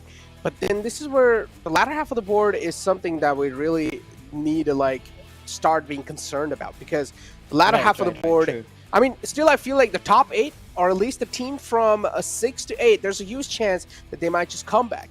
And these teams have a huge chance again. Top 3 from every region will be qualifying in forward for the future line. So a lot of opportunities, right, to try and capitalize. Some of the best teams will be moving on forward, and if you're lucky enough to qualify in too, then congratulations, but you will need to practice even harder, because these are the ground. If you're going to be barely qualifying in this one, then imagine how tough the future battles or the future tournaments are going to be. That's very well said there, indeed, Necro, because I mean, this sort of conversation ends up becoming a little tricky as to not to hurt onto any team's emotions or anything. But yeah, that is a very fair play and conversation to make. That yeah, you need to really be on top of your high horses before the tournaments even begin. And as you jump in from here, it's going to get that much more aggressive as these top three teams from these different regions are going to be pushing on along. So we've got three teams from Nepal, top three teams, that is, of course, top three teams coming in from Nepal, from Pakistan, and so on. So it is going to be tough if they're not ready for that sort of a competition, for them to be able to survive in those lobbies. And this is the moment that they need to be able to utilize into their own advantageous positions. For now, as we get ready, and so do the teams as well, of course, for the final game of the day. We're looking at the flight path going from south Primos all the way to his north, and look at this play coming in from Amir, from Rex and RC. Oh, I thought he wouldn't move. He was waiting and baiting the player Sujil, but that's not the case. Yeah, Sujil too is really well aware of what's going on around him. And Rex and RC finally, Amare gets spotted out, and a nice shot with the AKM, and this is exactly what I'm talking about. That headshot just is so much damage to deal with that AKM, and considering that it was just early game phases, he didn't even have any helmet, he just got ruled out in a couple of seconds, if I'm not wrong. Yeah, AKM is just so devastating, man, in those close range especially, and if you do hit a headshot, that'll just put the odds with you no matter what. Absolutely. Right now, we've got Rex and RC. Alongside them, of course, is going to be Grim Esports as well, very close. Grim Gaming. As these two teams move on to get the better half of this area that they're in, which is going to be down to the southern side of Fairpier, they are trying to make an advantageous play. Rex and RC have had the better half as they've been able to eliminate and bring down the numbers from the side of Grim Gaming.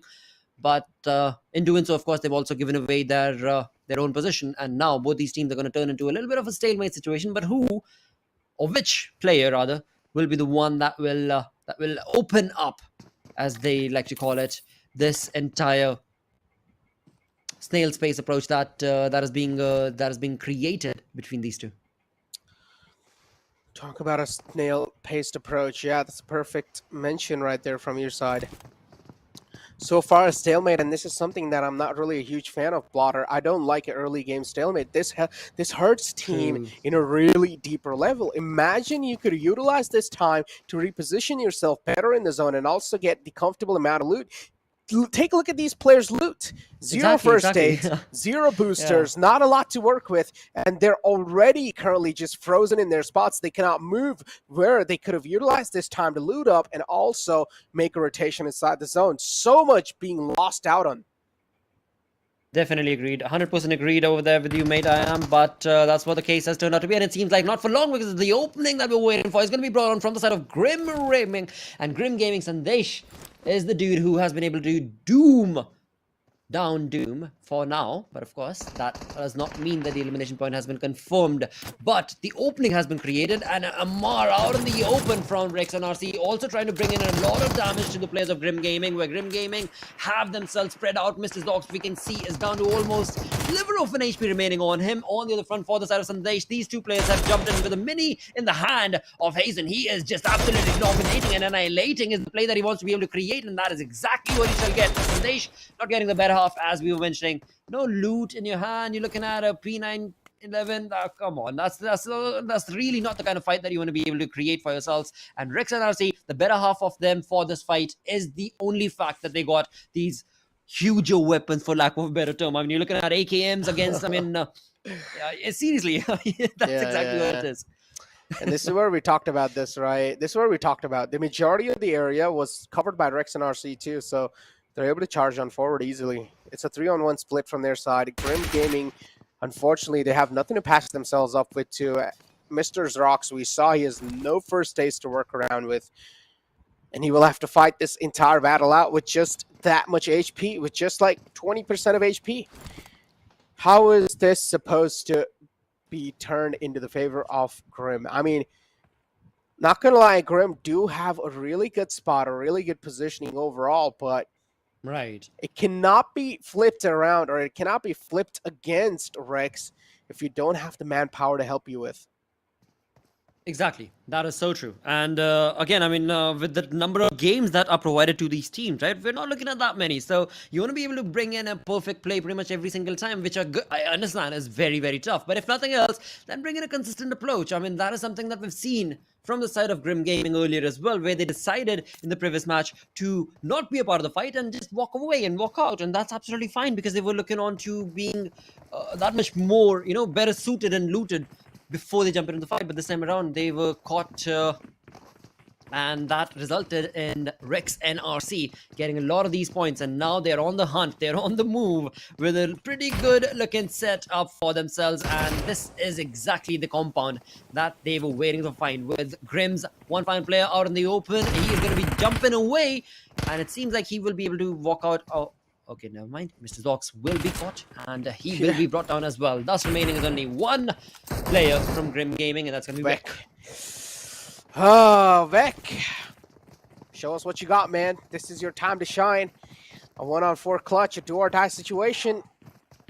Is Vec going to be able to pop off right here when he really needs to? He can try and hold this staircase off, and that's what he's doing. Oh, he actually has... Does he have a DBS in his hands too? Is that what I heard? Is that the bop of DBS? Or, oh yeah, he does, but unfortunately he does not land any shots, Blotter. I know they're also shooting his dead body. Oh, a little bit of salt rubbed on the wounds of Grim Gaming. Not looking good, and indeed, it seems like the final game of the day is turning into a roller coaster ride for these teams in the lobby, as we've got one fight next to other, where indeed the side of Brilliance have stopped Roar in their tracks. Again, I mean, Roar Soldiers, the way they try and make that push, this is looking very comfortable. This is the flank angle being created by Mr. Savage, but Brilliance are brilliant in terms of how they read the game, and they were able to absolutely spot and smell that dude, and in doing so, that perfect flank that I thought could maybe favor Roar Soldiers, but it is definitely not. In doing so, it is down between these two players, and just a minute before, of course, Brilliance player also gets his teammates involved, and that would be the end for Roar Soldiers as we see this happen. I do want to point out Roar Soldiers 2-3 times, in fact, I've noticed them today in terms of how they approach those fights. Yeah, they're lacking synergy, mate. They're really lacking synergy, and communication is just slacking a little bit, is what I would say. I'm not gonna lie, communication is something that is the most key in a pro team. You really need to have that communication. Those four players, or those four teammates, need to have a nice communication between them. They need to be some good friends to understand each other's play style. They need to have played with each other for a really long time too. F1 Alpha Boy, really close, and this time it's Doom Esports that might just be on the receiving end. But oh, DME AX realizes he's right underneath. He did hear those footsteps coming in close, and that's going to be more than enough for Doom Esports to capitalize on. F1 pushed in a really disadvantageous spot now in this fight. F1 really haven't had a good day, mate. It's just clearly evident that they are not having a good day. Looking on the other fronts, we've got NRC, Rex NRC taking on fight against the players of Equinox. It seems like Rex have awoken, but well, I guess I said it too late because they were awoke and then they were dormant thanks to Equinox's approach and aggression. Not gonna be approach and aggression. Doom Esports, bullets are really whizzing past, close to them. But yet, nothing really found. So we have Doom Esports. All four players are still up. AX is down to half HP. How can they try and flip things around this time? So far, they're looking pretty okay, but they have taken a lot of damage. The players were quite hurt. They should have enough amount of meds to patch themselves up. Flames won, though. To recover from a spot like this, to recover from such a dip that they've had in this game, already losing out on two players this early in the game, and now just having two players to work with for the rest of the game, something miraculous needs to happen for them to actually get even close to winning this game, as we have Nepali boys in front of us, and Brilliance just whizzing past so close. How are they even alive? just by sheer brilliance, maybe just by sheer luck, perhaps. I'm not entirely sure, but in all of that, the intelligence is being showcased from the side of Power Brilliance, as we were talking about in the previous fight. So it's being showcased in this one, where Power Brilliance, they read the situation really well. I guess this one was also read, but just a little too late, and in doing so, they were damaged. A little bit. I mean, four Nepali boys, they tried, but were just not able to deliver in terms of the elimination that they were hoping for. But the spray definitely was on point. But now they need to be careful, because they have made a lot of noise. They are out in the open. They've got the compound as the safety net. But for how long is what I shall keep my keen eyes towards. But right now, it seems like the other side of four Nepali boys, where indeed it is Dr. Odin pushing on to get that elimination confirmed for himself. And it seems like the other player from the side of Aryan, from the side of Power Brilliance, has also jumped into exactly the same crosshair spot, where it is now easy picking for Dr. Odin. Or is he going to fall back because he's got no teammate who can give out of that fight? Or For Nepali boys, Power Brilliance, unfortunately, yeah, the confirmation will be there from their side. For Nepali boys, looking really a four-man strong squad so far. No casualties on themselves. Power Brilliance, they stepped in the enemy territory, and now they have to pay the price for that. Doing a really good job defending this too. I mean, Nepali boys, yeah. 2 players in the defensive stance, rest 2 players on a manhunt. This is really a turn of play in terms of the approach that they've had, compared to the previous games that they were part of, as to how they played in the previous Sanhok and the previous game map of Sanhok, and now this one on Erangel. It is just brilliant turn of strategy, and it's working. That is the best part as well. But we do want to be able to see if any other team is going to be bringing this sort of approach to this final game. We want to be able to see, because as soon as the game started off, right, Necro, we were looking at, one fight, and then moved away from there to the other side, from Grim to the next, and then we had Rex and RC, and then moving away from there. Now we've got Equinox and the Gangsters. Now this is a fight I do really want to be a part of and see what exactly is going to happen, because it seems like Equinox have already had a little bit of hurt, where Sneaks have already been dropped dead. So that means the team is looking at a 3-man squad. They've got the compound, but is it going to be enough? Because looking onto the map, you can see in the green, in pretty much the center south of Pochinki, we've got the Gangsters. Now that team is looking very confident, very comfortable. They've got the information, or do they? We shall have to come back to that thought later. But right now, the spot is definitely theirs for the taking. I mean, getting back to 4 Nepali boys, Blotter, that's confidence. It's confidence, Blotter. That's what confidence does to you. And now this time, just because 4 Nepali boys are way much more gelled up in the lobby, they're way much more confident in making each and every single move they have. They're not really second-guessing themselves anymore. They're able to make those aggressive plays like that. And we want to see teams getting even more comfortable and even more confident in these lobbies. As soon as they start being so, I'm pretty sure we will see some insane gameplays, some more elimination styles, or some more elimination play styles coming in from their side. Because so far, a lot of teams are taking quite a casual and quite a passive approach in the games. We have GOZA in front of us. And this time, GOZA, they're a little bit in a tricky spot. Scratch that, not a little bit. They're in a really tricky spot here. Joker is the only man that's going to be left in the closed side. Well, Fallen 5, they have really stood, and they have stood through to taking on this final game in towards their favor. In doing so, they have taken down a lot of players from the side of GOZA, but these 2 players, Joker and his teammate, who was in the vicinity scene, there we can see struggle coming in from the flank angle as well, could be the turning pace of this fight. That could maybe indicate that GOZA, they are still not yet done, as Struggle is still trying to find an opening to get into the fight, but I guess it's a bit too late, where Joker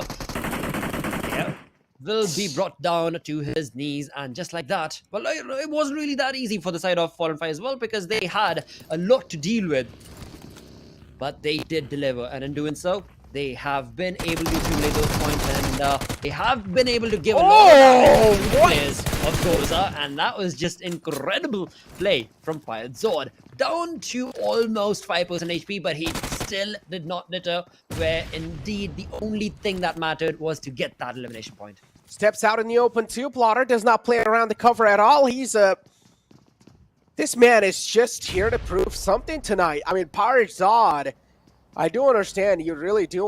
You got to win your ones, but Prizepool, the way he won that was just absolute sheer confidence and knowing that he's just way better than that player. Just stepped out from the cover, was out in the open, just jiggling around, and he got that elimination point. And now Fallen 5, they will wipe out the existence of GOZA ESports from the final game of day 1 of the PMCO Grand Finals, Blotter.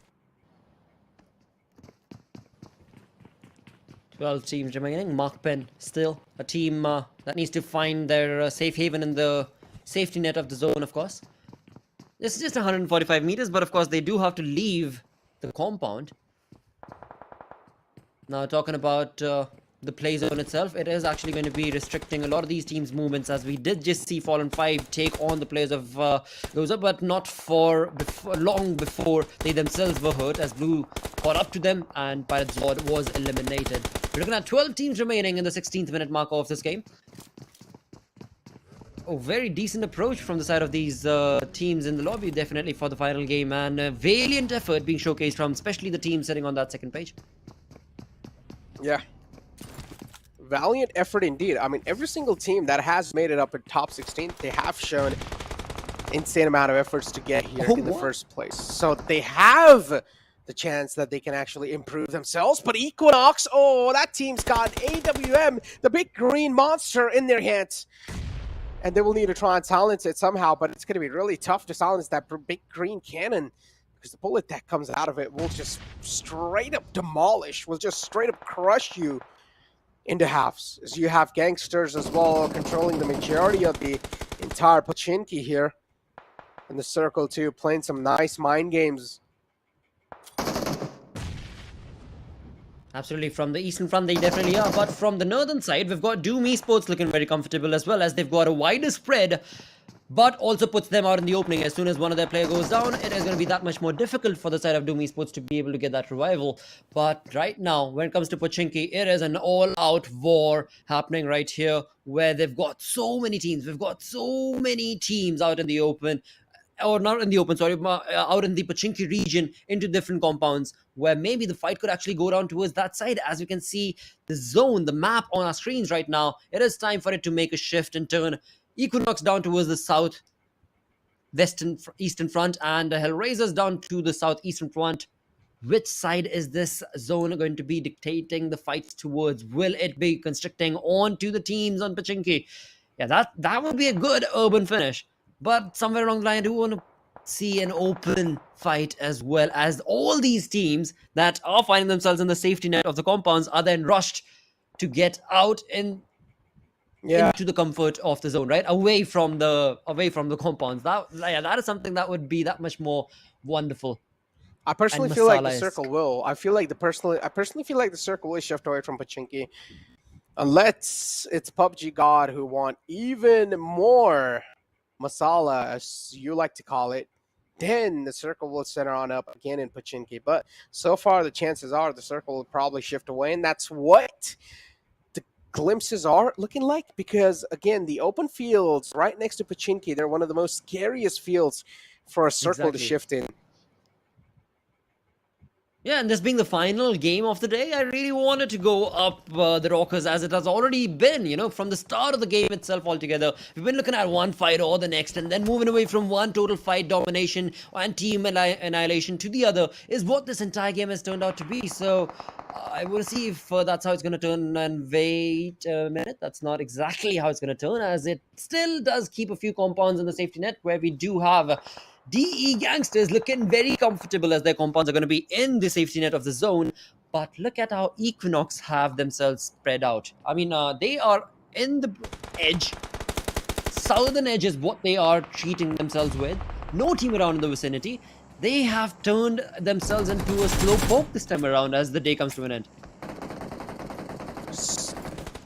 Still though, 12 teams alive and 42 players in total. Look at Prime, they spot out a bunch of players in the front, and they're just going to start to spray it down. No matter who's going to be in the front lines, it doesn't matter. All they want is a little bit of blood on their hands as well. They were able to get some, but this time the team in the front was a little too far away, so the Prime, or Team Prime, weren't really able to convert those knockouts into elimination water.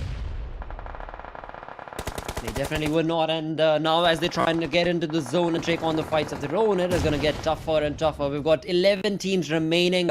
20 minutes into the game, the zone is what is absolutely dominating the way these fights are being taken. As we look onto the kill feed, we've got F1 against the players of Equinox and Prime. This team are on a wonderful ride as they take on the players of For Nepali Boys, and as they do so, I mean, there's a pull and push being created between these teams because there are still third parties that are being brought on from the side of Brilliance as well. Talking about Power Brilliance, still outside. But Chinky, they need to make it inside the zone too. A lot of smoke tossed in the front, hoping that maybe that'll block the enemy sight lines. Yeah, these mini smokes should be more than enough too, but the smokes are not covering all the way through Blotter. There's still some open space that they will need to cross through, and that might just be the opening that the enemy team's looking out for. For Nepali Boys against the players of any Fallen 5. And for Nepali Boys, they cannot really afford to take any sort of engagements just yet. That's why they're utilizing the utilities, making sure they have a safe distance against them. Team Prime just eliminating the existence of Power Brilliance, but also doing so, they catch a casualty. Absolutely, Team Prime, they've been able to accumulate 4 elimination points and they are not deterred or undone. But they do have 2 players, only 2 players surviving, so tough position from them. But as it comes to the other teams in the lobby, I mean, they're busy off their own, so this could definitely allow the side of Team Prime. But now, the 2 big names, we've got DE Gangsters up against the players of Doom Esports. Now, DME, they are down and about, and they have the information, but does DE Gangsters have what it takes to stop the side of this Doom into their spray? Because this team, look at the utilities that they're bringing in. They've got all the information, and Fistboy, I mean, that is a perfect placement from his side. A very cheeky play being created from his side, right? Yeah. Look at Doom. Oh, Doom is not a team you want to straight up go on a head collision against, because Doom's firepower so far has been looking really good. And Blotter, the circle you wanted to see, the circle shifting out in the open too. This is going to force these teams to step out of their comfort zone, and the circles now is going to be shifted out in the open. A little bit of house is still in contention, but that's not more than enough to just take all these teams in it. Definitely is true, and you know what, just to add on to that, now we've actually got the side of that team in the mini-map that we can see towards the right. That is the end game. They're here to win the game. They have jumped into the fights. They are going to be bringing in some domination and annihilation. Maybe we shall see, because they've got all 4 players surviving. Fallen 5 sadly not the case, as we brought down to 8 teams remaining. DE Gangsters, they were looking pretty comfortable a few minutes ago, as they had the safety net of Pachinki and the zone. But as the zone pushed away from their side, things kind of did not go into their favor. But they have definitely utilized what possible opportunity that they were given and have converted it into 2 elimination points. They're still part of the fight. They're still not yet done, but they need to get out in the open, and as we can see, Nixon has done so. But will he get to the safety net? Well, the smoke is going to be helping him brilliantly as he finds that track. Nixon just tossing some smokes in the front. Good eyes, Gangsters. Just, they spot out smokes. They're trying to take some blind fires, but doing so, they're also exposing their heads. And that's something that's more than enough for a team like Doom to capitalize on. Gangsters, they'll take a knockout.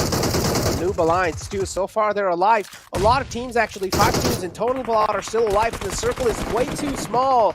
That means that if the next circle actually hits the deck, that's when all these teams and all these players will start crumbling down. 15 players in total, and that's such small of a circle. That's insane. MAKPEN is still up too.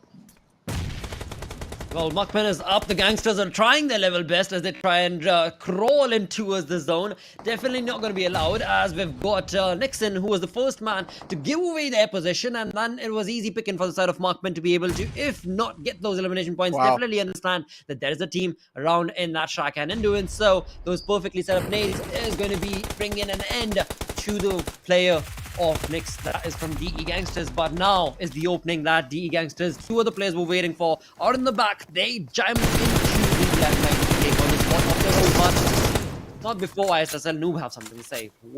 Yeah, I mean, third parties, fourth parties, this is incredible. Q-Wide's got taken out, and Smokey V2 still Inside the shack or near the shack. Noob Alliance, somewhere down the line, they have a sense that there is someone right there. So this utility being tossed in, the nade. Maybe if it's on the mark, that'll force him out of his comfort spot. But Smokey V2, so far, he has no intentions of leaving that compound or leaving that hard cover that is found, that shack. That makes sense too. Smokey V2, I mean, he wants to take his chances, but the nade's going to crawl right next to him. He literally saw his death approaching him. Yep, I definitely did if he did not. And that is all thanks to the end game. And the end game, look at the way they're pushing in with the utilities. This is just incredible. This team is sticking true to their nature, sticking true to their name as they bring in a demise and a dominating play against a reckoning force of this game. That is going to be ISSL Noob Alliance, because they have, look at that, 9 elimination points of their own. So massive game for the side of ISSL Noob Alliance as well. But to damage it all came in the end game, and the end game have 3 elimination points with that push and rush. Talk about the push and rush. I mean, the end game, yeah, as I said, the end game really loves to rely on their survival instincts, and then in the end, they just go all guns blazing. Wow. And that's what the end game did. All 4 players up, they realized the odds are now with them, and that's when the end game decided to strike like a scorpion, and they come out on top with the stinger high in the sky. Did that make sense? I think so, right? Well, they did so perfectly, mate. It doesn't matter if it was a stinger or if it was just rockin' sloppy, whatever play it was a chicken dinner. A chicken dinner is what matters. A chicken dinner win is what it is going to take, and this team has been consistent in doing that. The only team that has been able to walk away with 2 chicken dinners. Not 1, 2 chicken dinners. So, 2, yeah. Incredible play. Yeah, I mean, you can, always bring up the facts that total eliminations are so low. They did not have that many fights. Yeah, it's all right. But they're still, bringing in the consistency in terms of the placement points. So it works out either ways. Sitting on that 2nd position. Wow. I mean, that boosted them up to 2nd spot. That's insane. Yeah, it is. That's insane. Dude, the way, I feel like when it comes to end game, they've cracked the code of the lobby of how to get those placement points and how to survive till the end game, right, especially when it comes to the map of Erangel. True. Definitely true, and that is something that they're relying on, I believe, because of the way that the games have played out for them on day number 1, and how we're going to be looking at yet again on day number 2, 3 Erangels, if I'm not mistaken. So yeah, they definitely have things figured out, and that is what is working for them as well. But a GG play in this final game is what I would say to the entire lobby, because they really did pick up that snail pace that was being showcased in the first Erangel compared to the final one. I mean, yeah, pace needed to be increased, pace needed to be amped up, and some of those teams were able to successfully do it too, but some teams still, the woes continue, Blotter. And moving on, day 2, only 5 more games in your hands, 5 games taken care of. At this point, I'm not really expecting some insane comebacks. Maybe the top 8 will keep on shuffling, because the top 8 so far looks pretty fragile. But for now, let's take a look at the MVP of the previous game, which was the final game of day 1. Absolutely, and that goes towards Mr. Smokey coming in from the DE Gangsters lot, as they have 4 eliminations, or rather, Mr. Smokey has 4 eliminations, along with that 1 assist.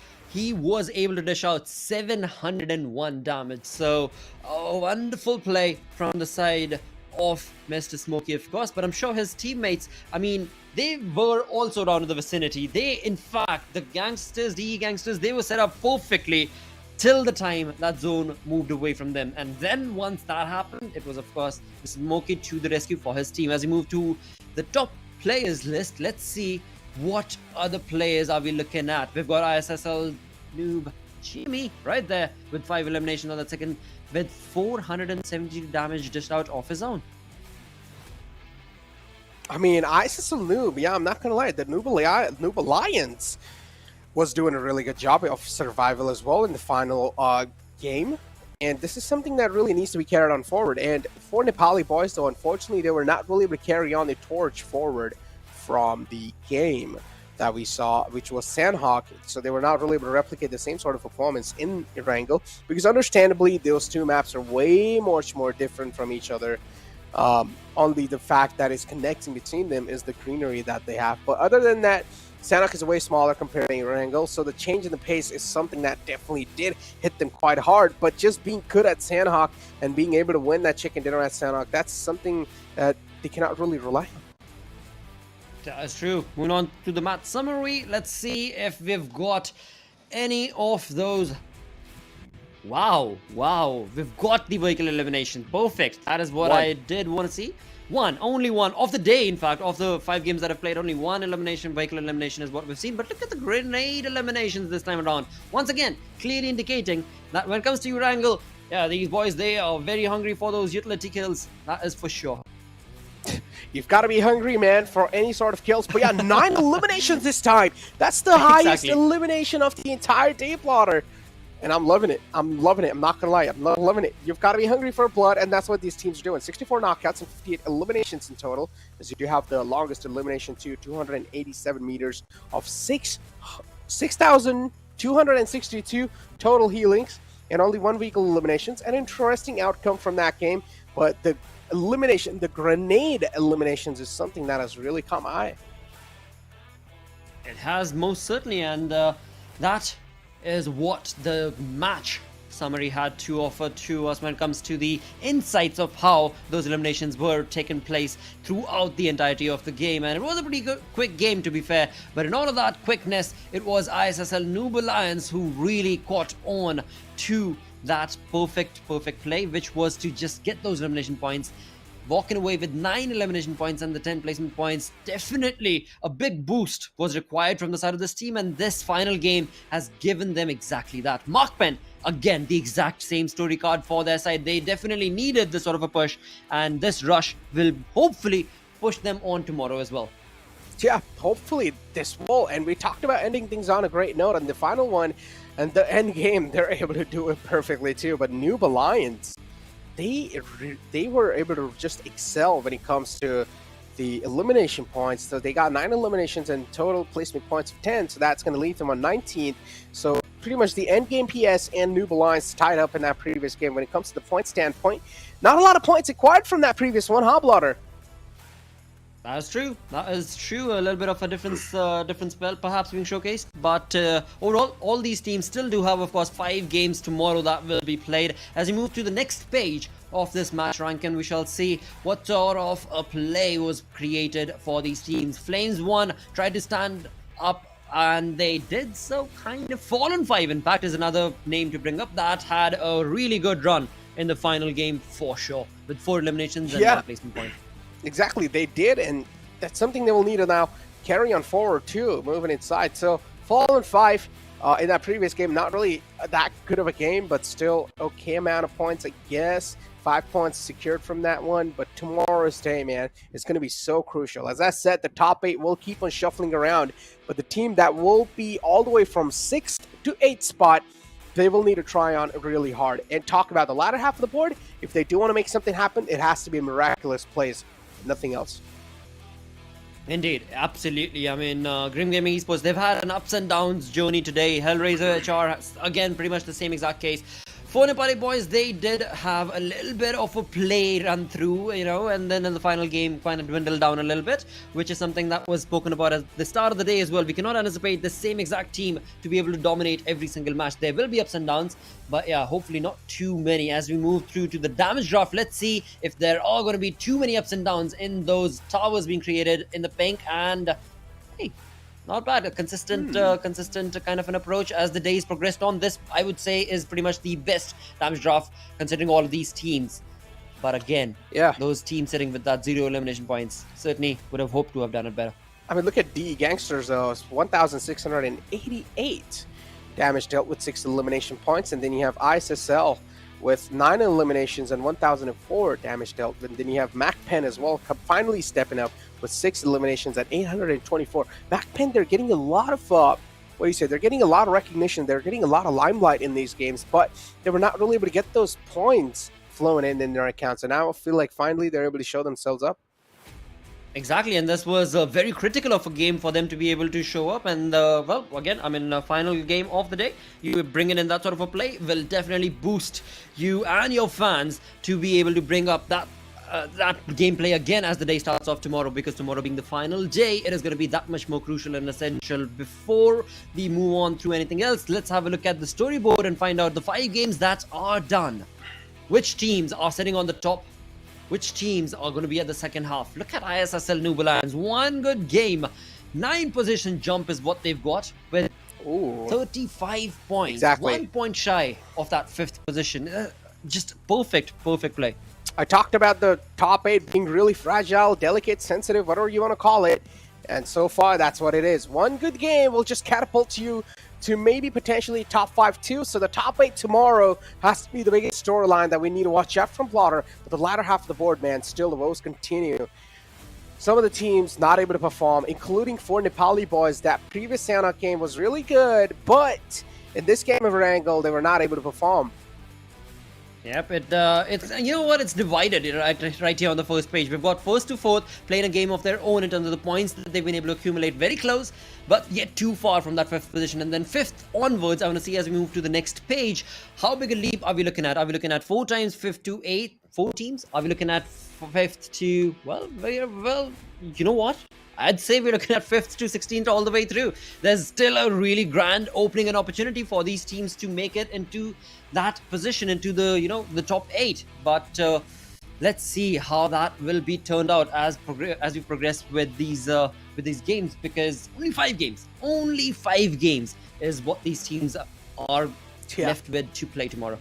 As you did mention, only 5 games, not a lot to left with.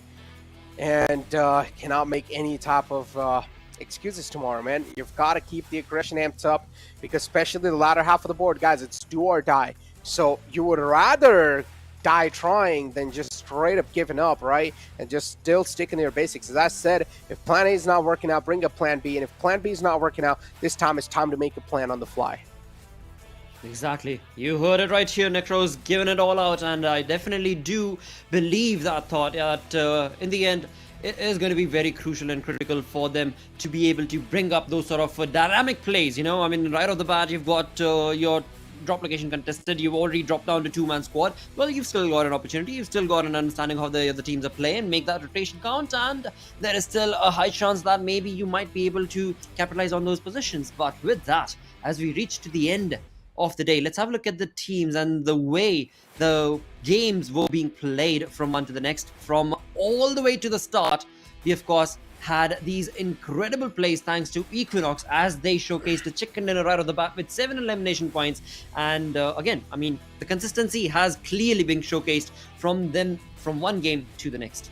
Exactly. Equinox. Today was Equinox's day, ladies and gentlemen. The entire game was dominated by Equinox. That's why we're seeing the entire team card. As you do see Kenzal's too. Kenzal's was actually twice, if I'm not wrong, the last man alive, and he was doing a great job as being the final solo man survivor to East. He was twice in the MVP list as well. Sneaks, he had some nice pop-off moments here and there.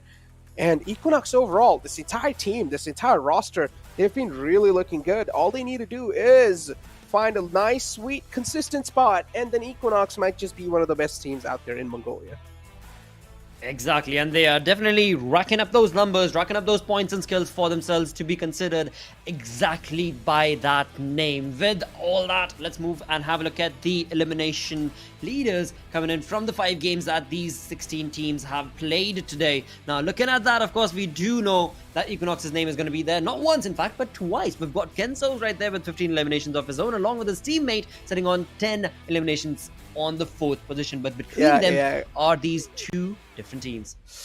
Oh boy, and of course Doom Esports has to be in there too, right, Blotter? I mean, Doom, they had some nice kill-heavy games, and that's what we're seeing. Doom Esports in here too, finally, and I'm not gonna lie, Doom Esports was another one of those teams that really did impress me personally. D Gangsters, as expected, doing really good. And this is what was expected from a team like D Gangsters, right? Mr. Smokey V2, as I said, this man did have a lot of confidence. But as I said, please don't be overconfident, because that's something that can not just hurt you, but also your team's performance in the longer run. Well, we did see that today, and yeah, that was a clip that I'm sure the fans are not going to be very happy.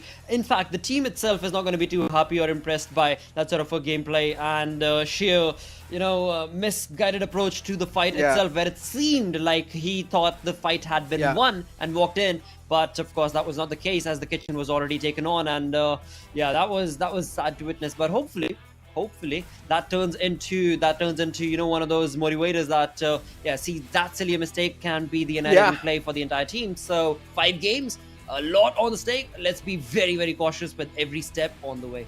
You try to make a solo play, I'm not going to lie. He thought he will be able to single-handedly take out the players in the front. And I feel like he wanted to go for a solo play. But again, you need to realize you have 4 teammates. They are there for a reason. It's a team game. And even though no matter how good you are, I do understand sometimes you just have, as I said, the dopamine flowing through your veins. So you do want to make something happen. You are pretty curious when you feel like you're feeling the moment.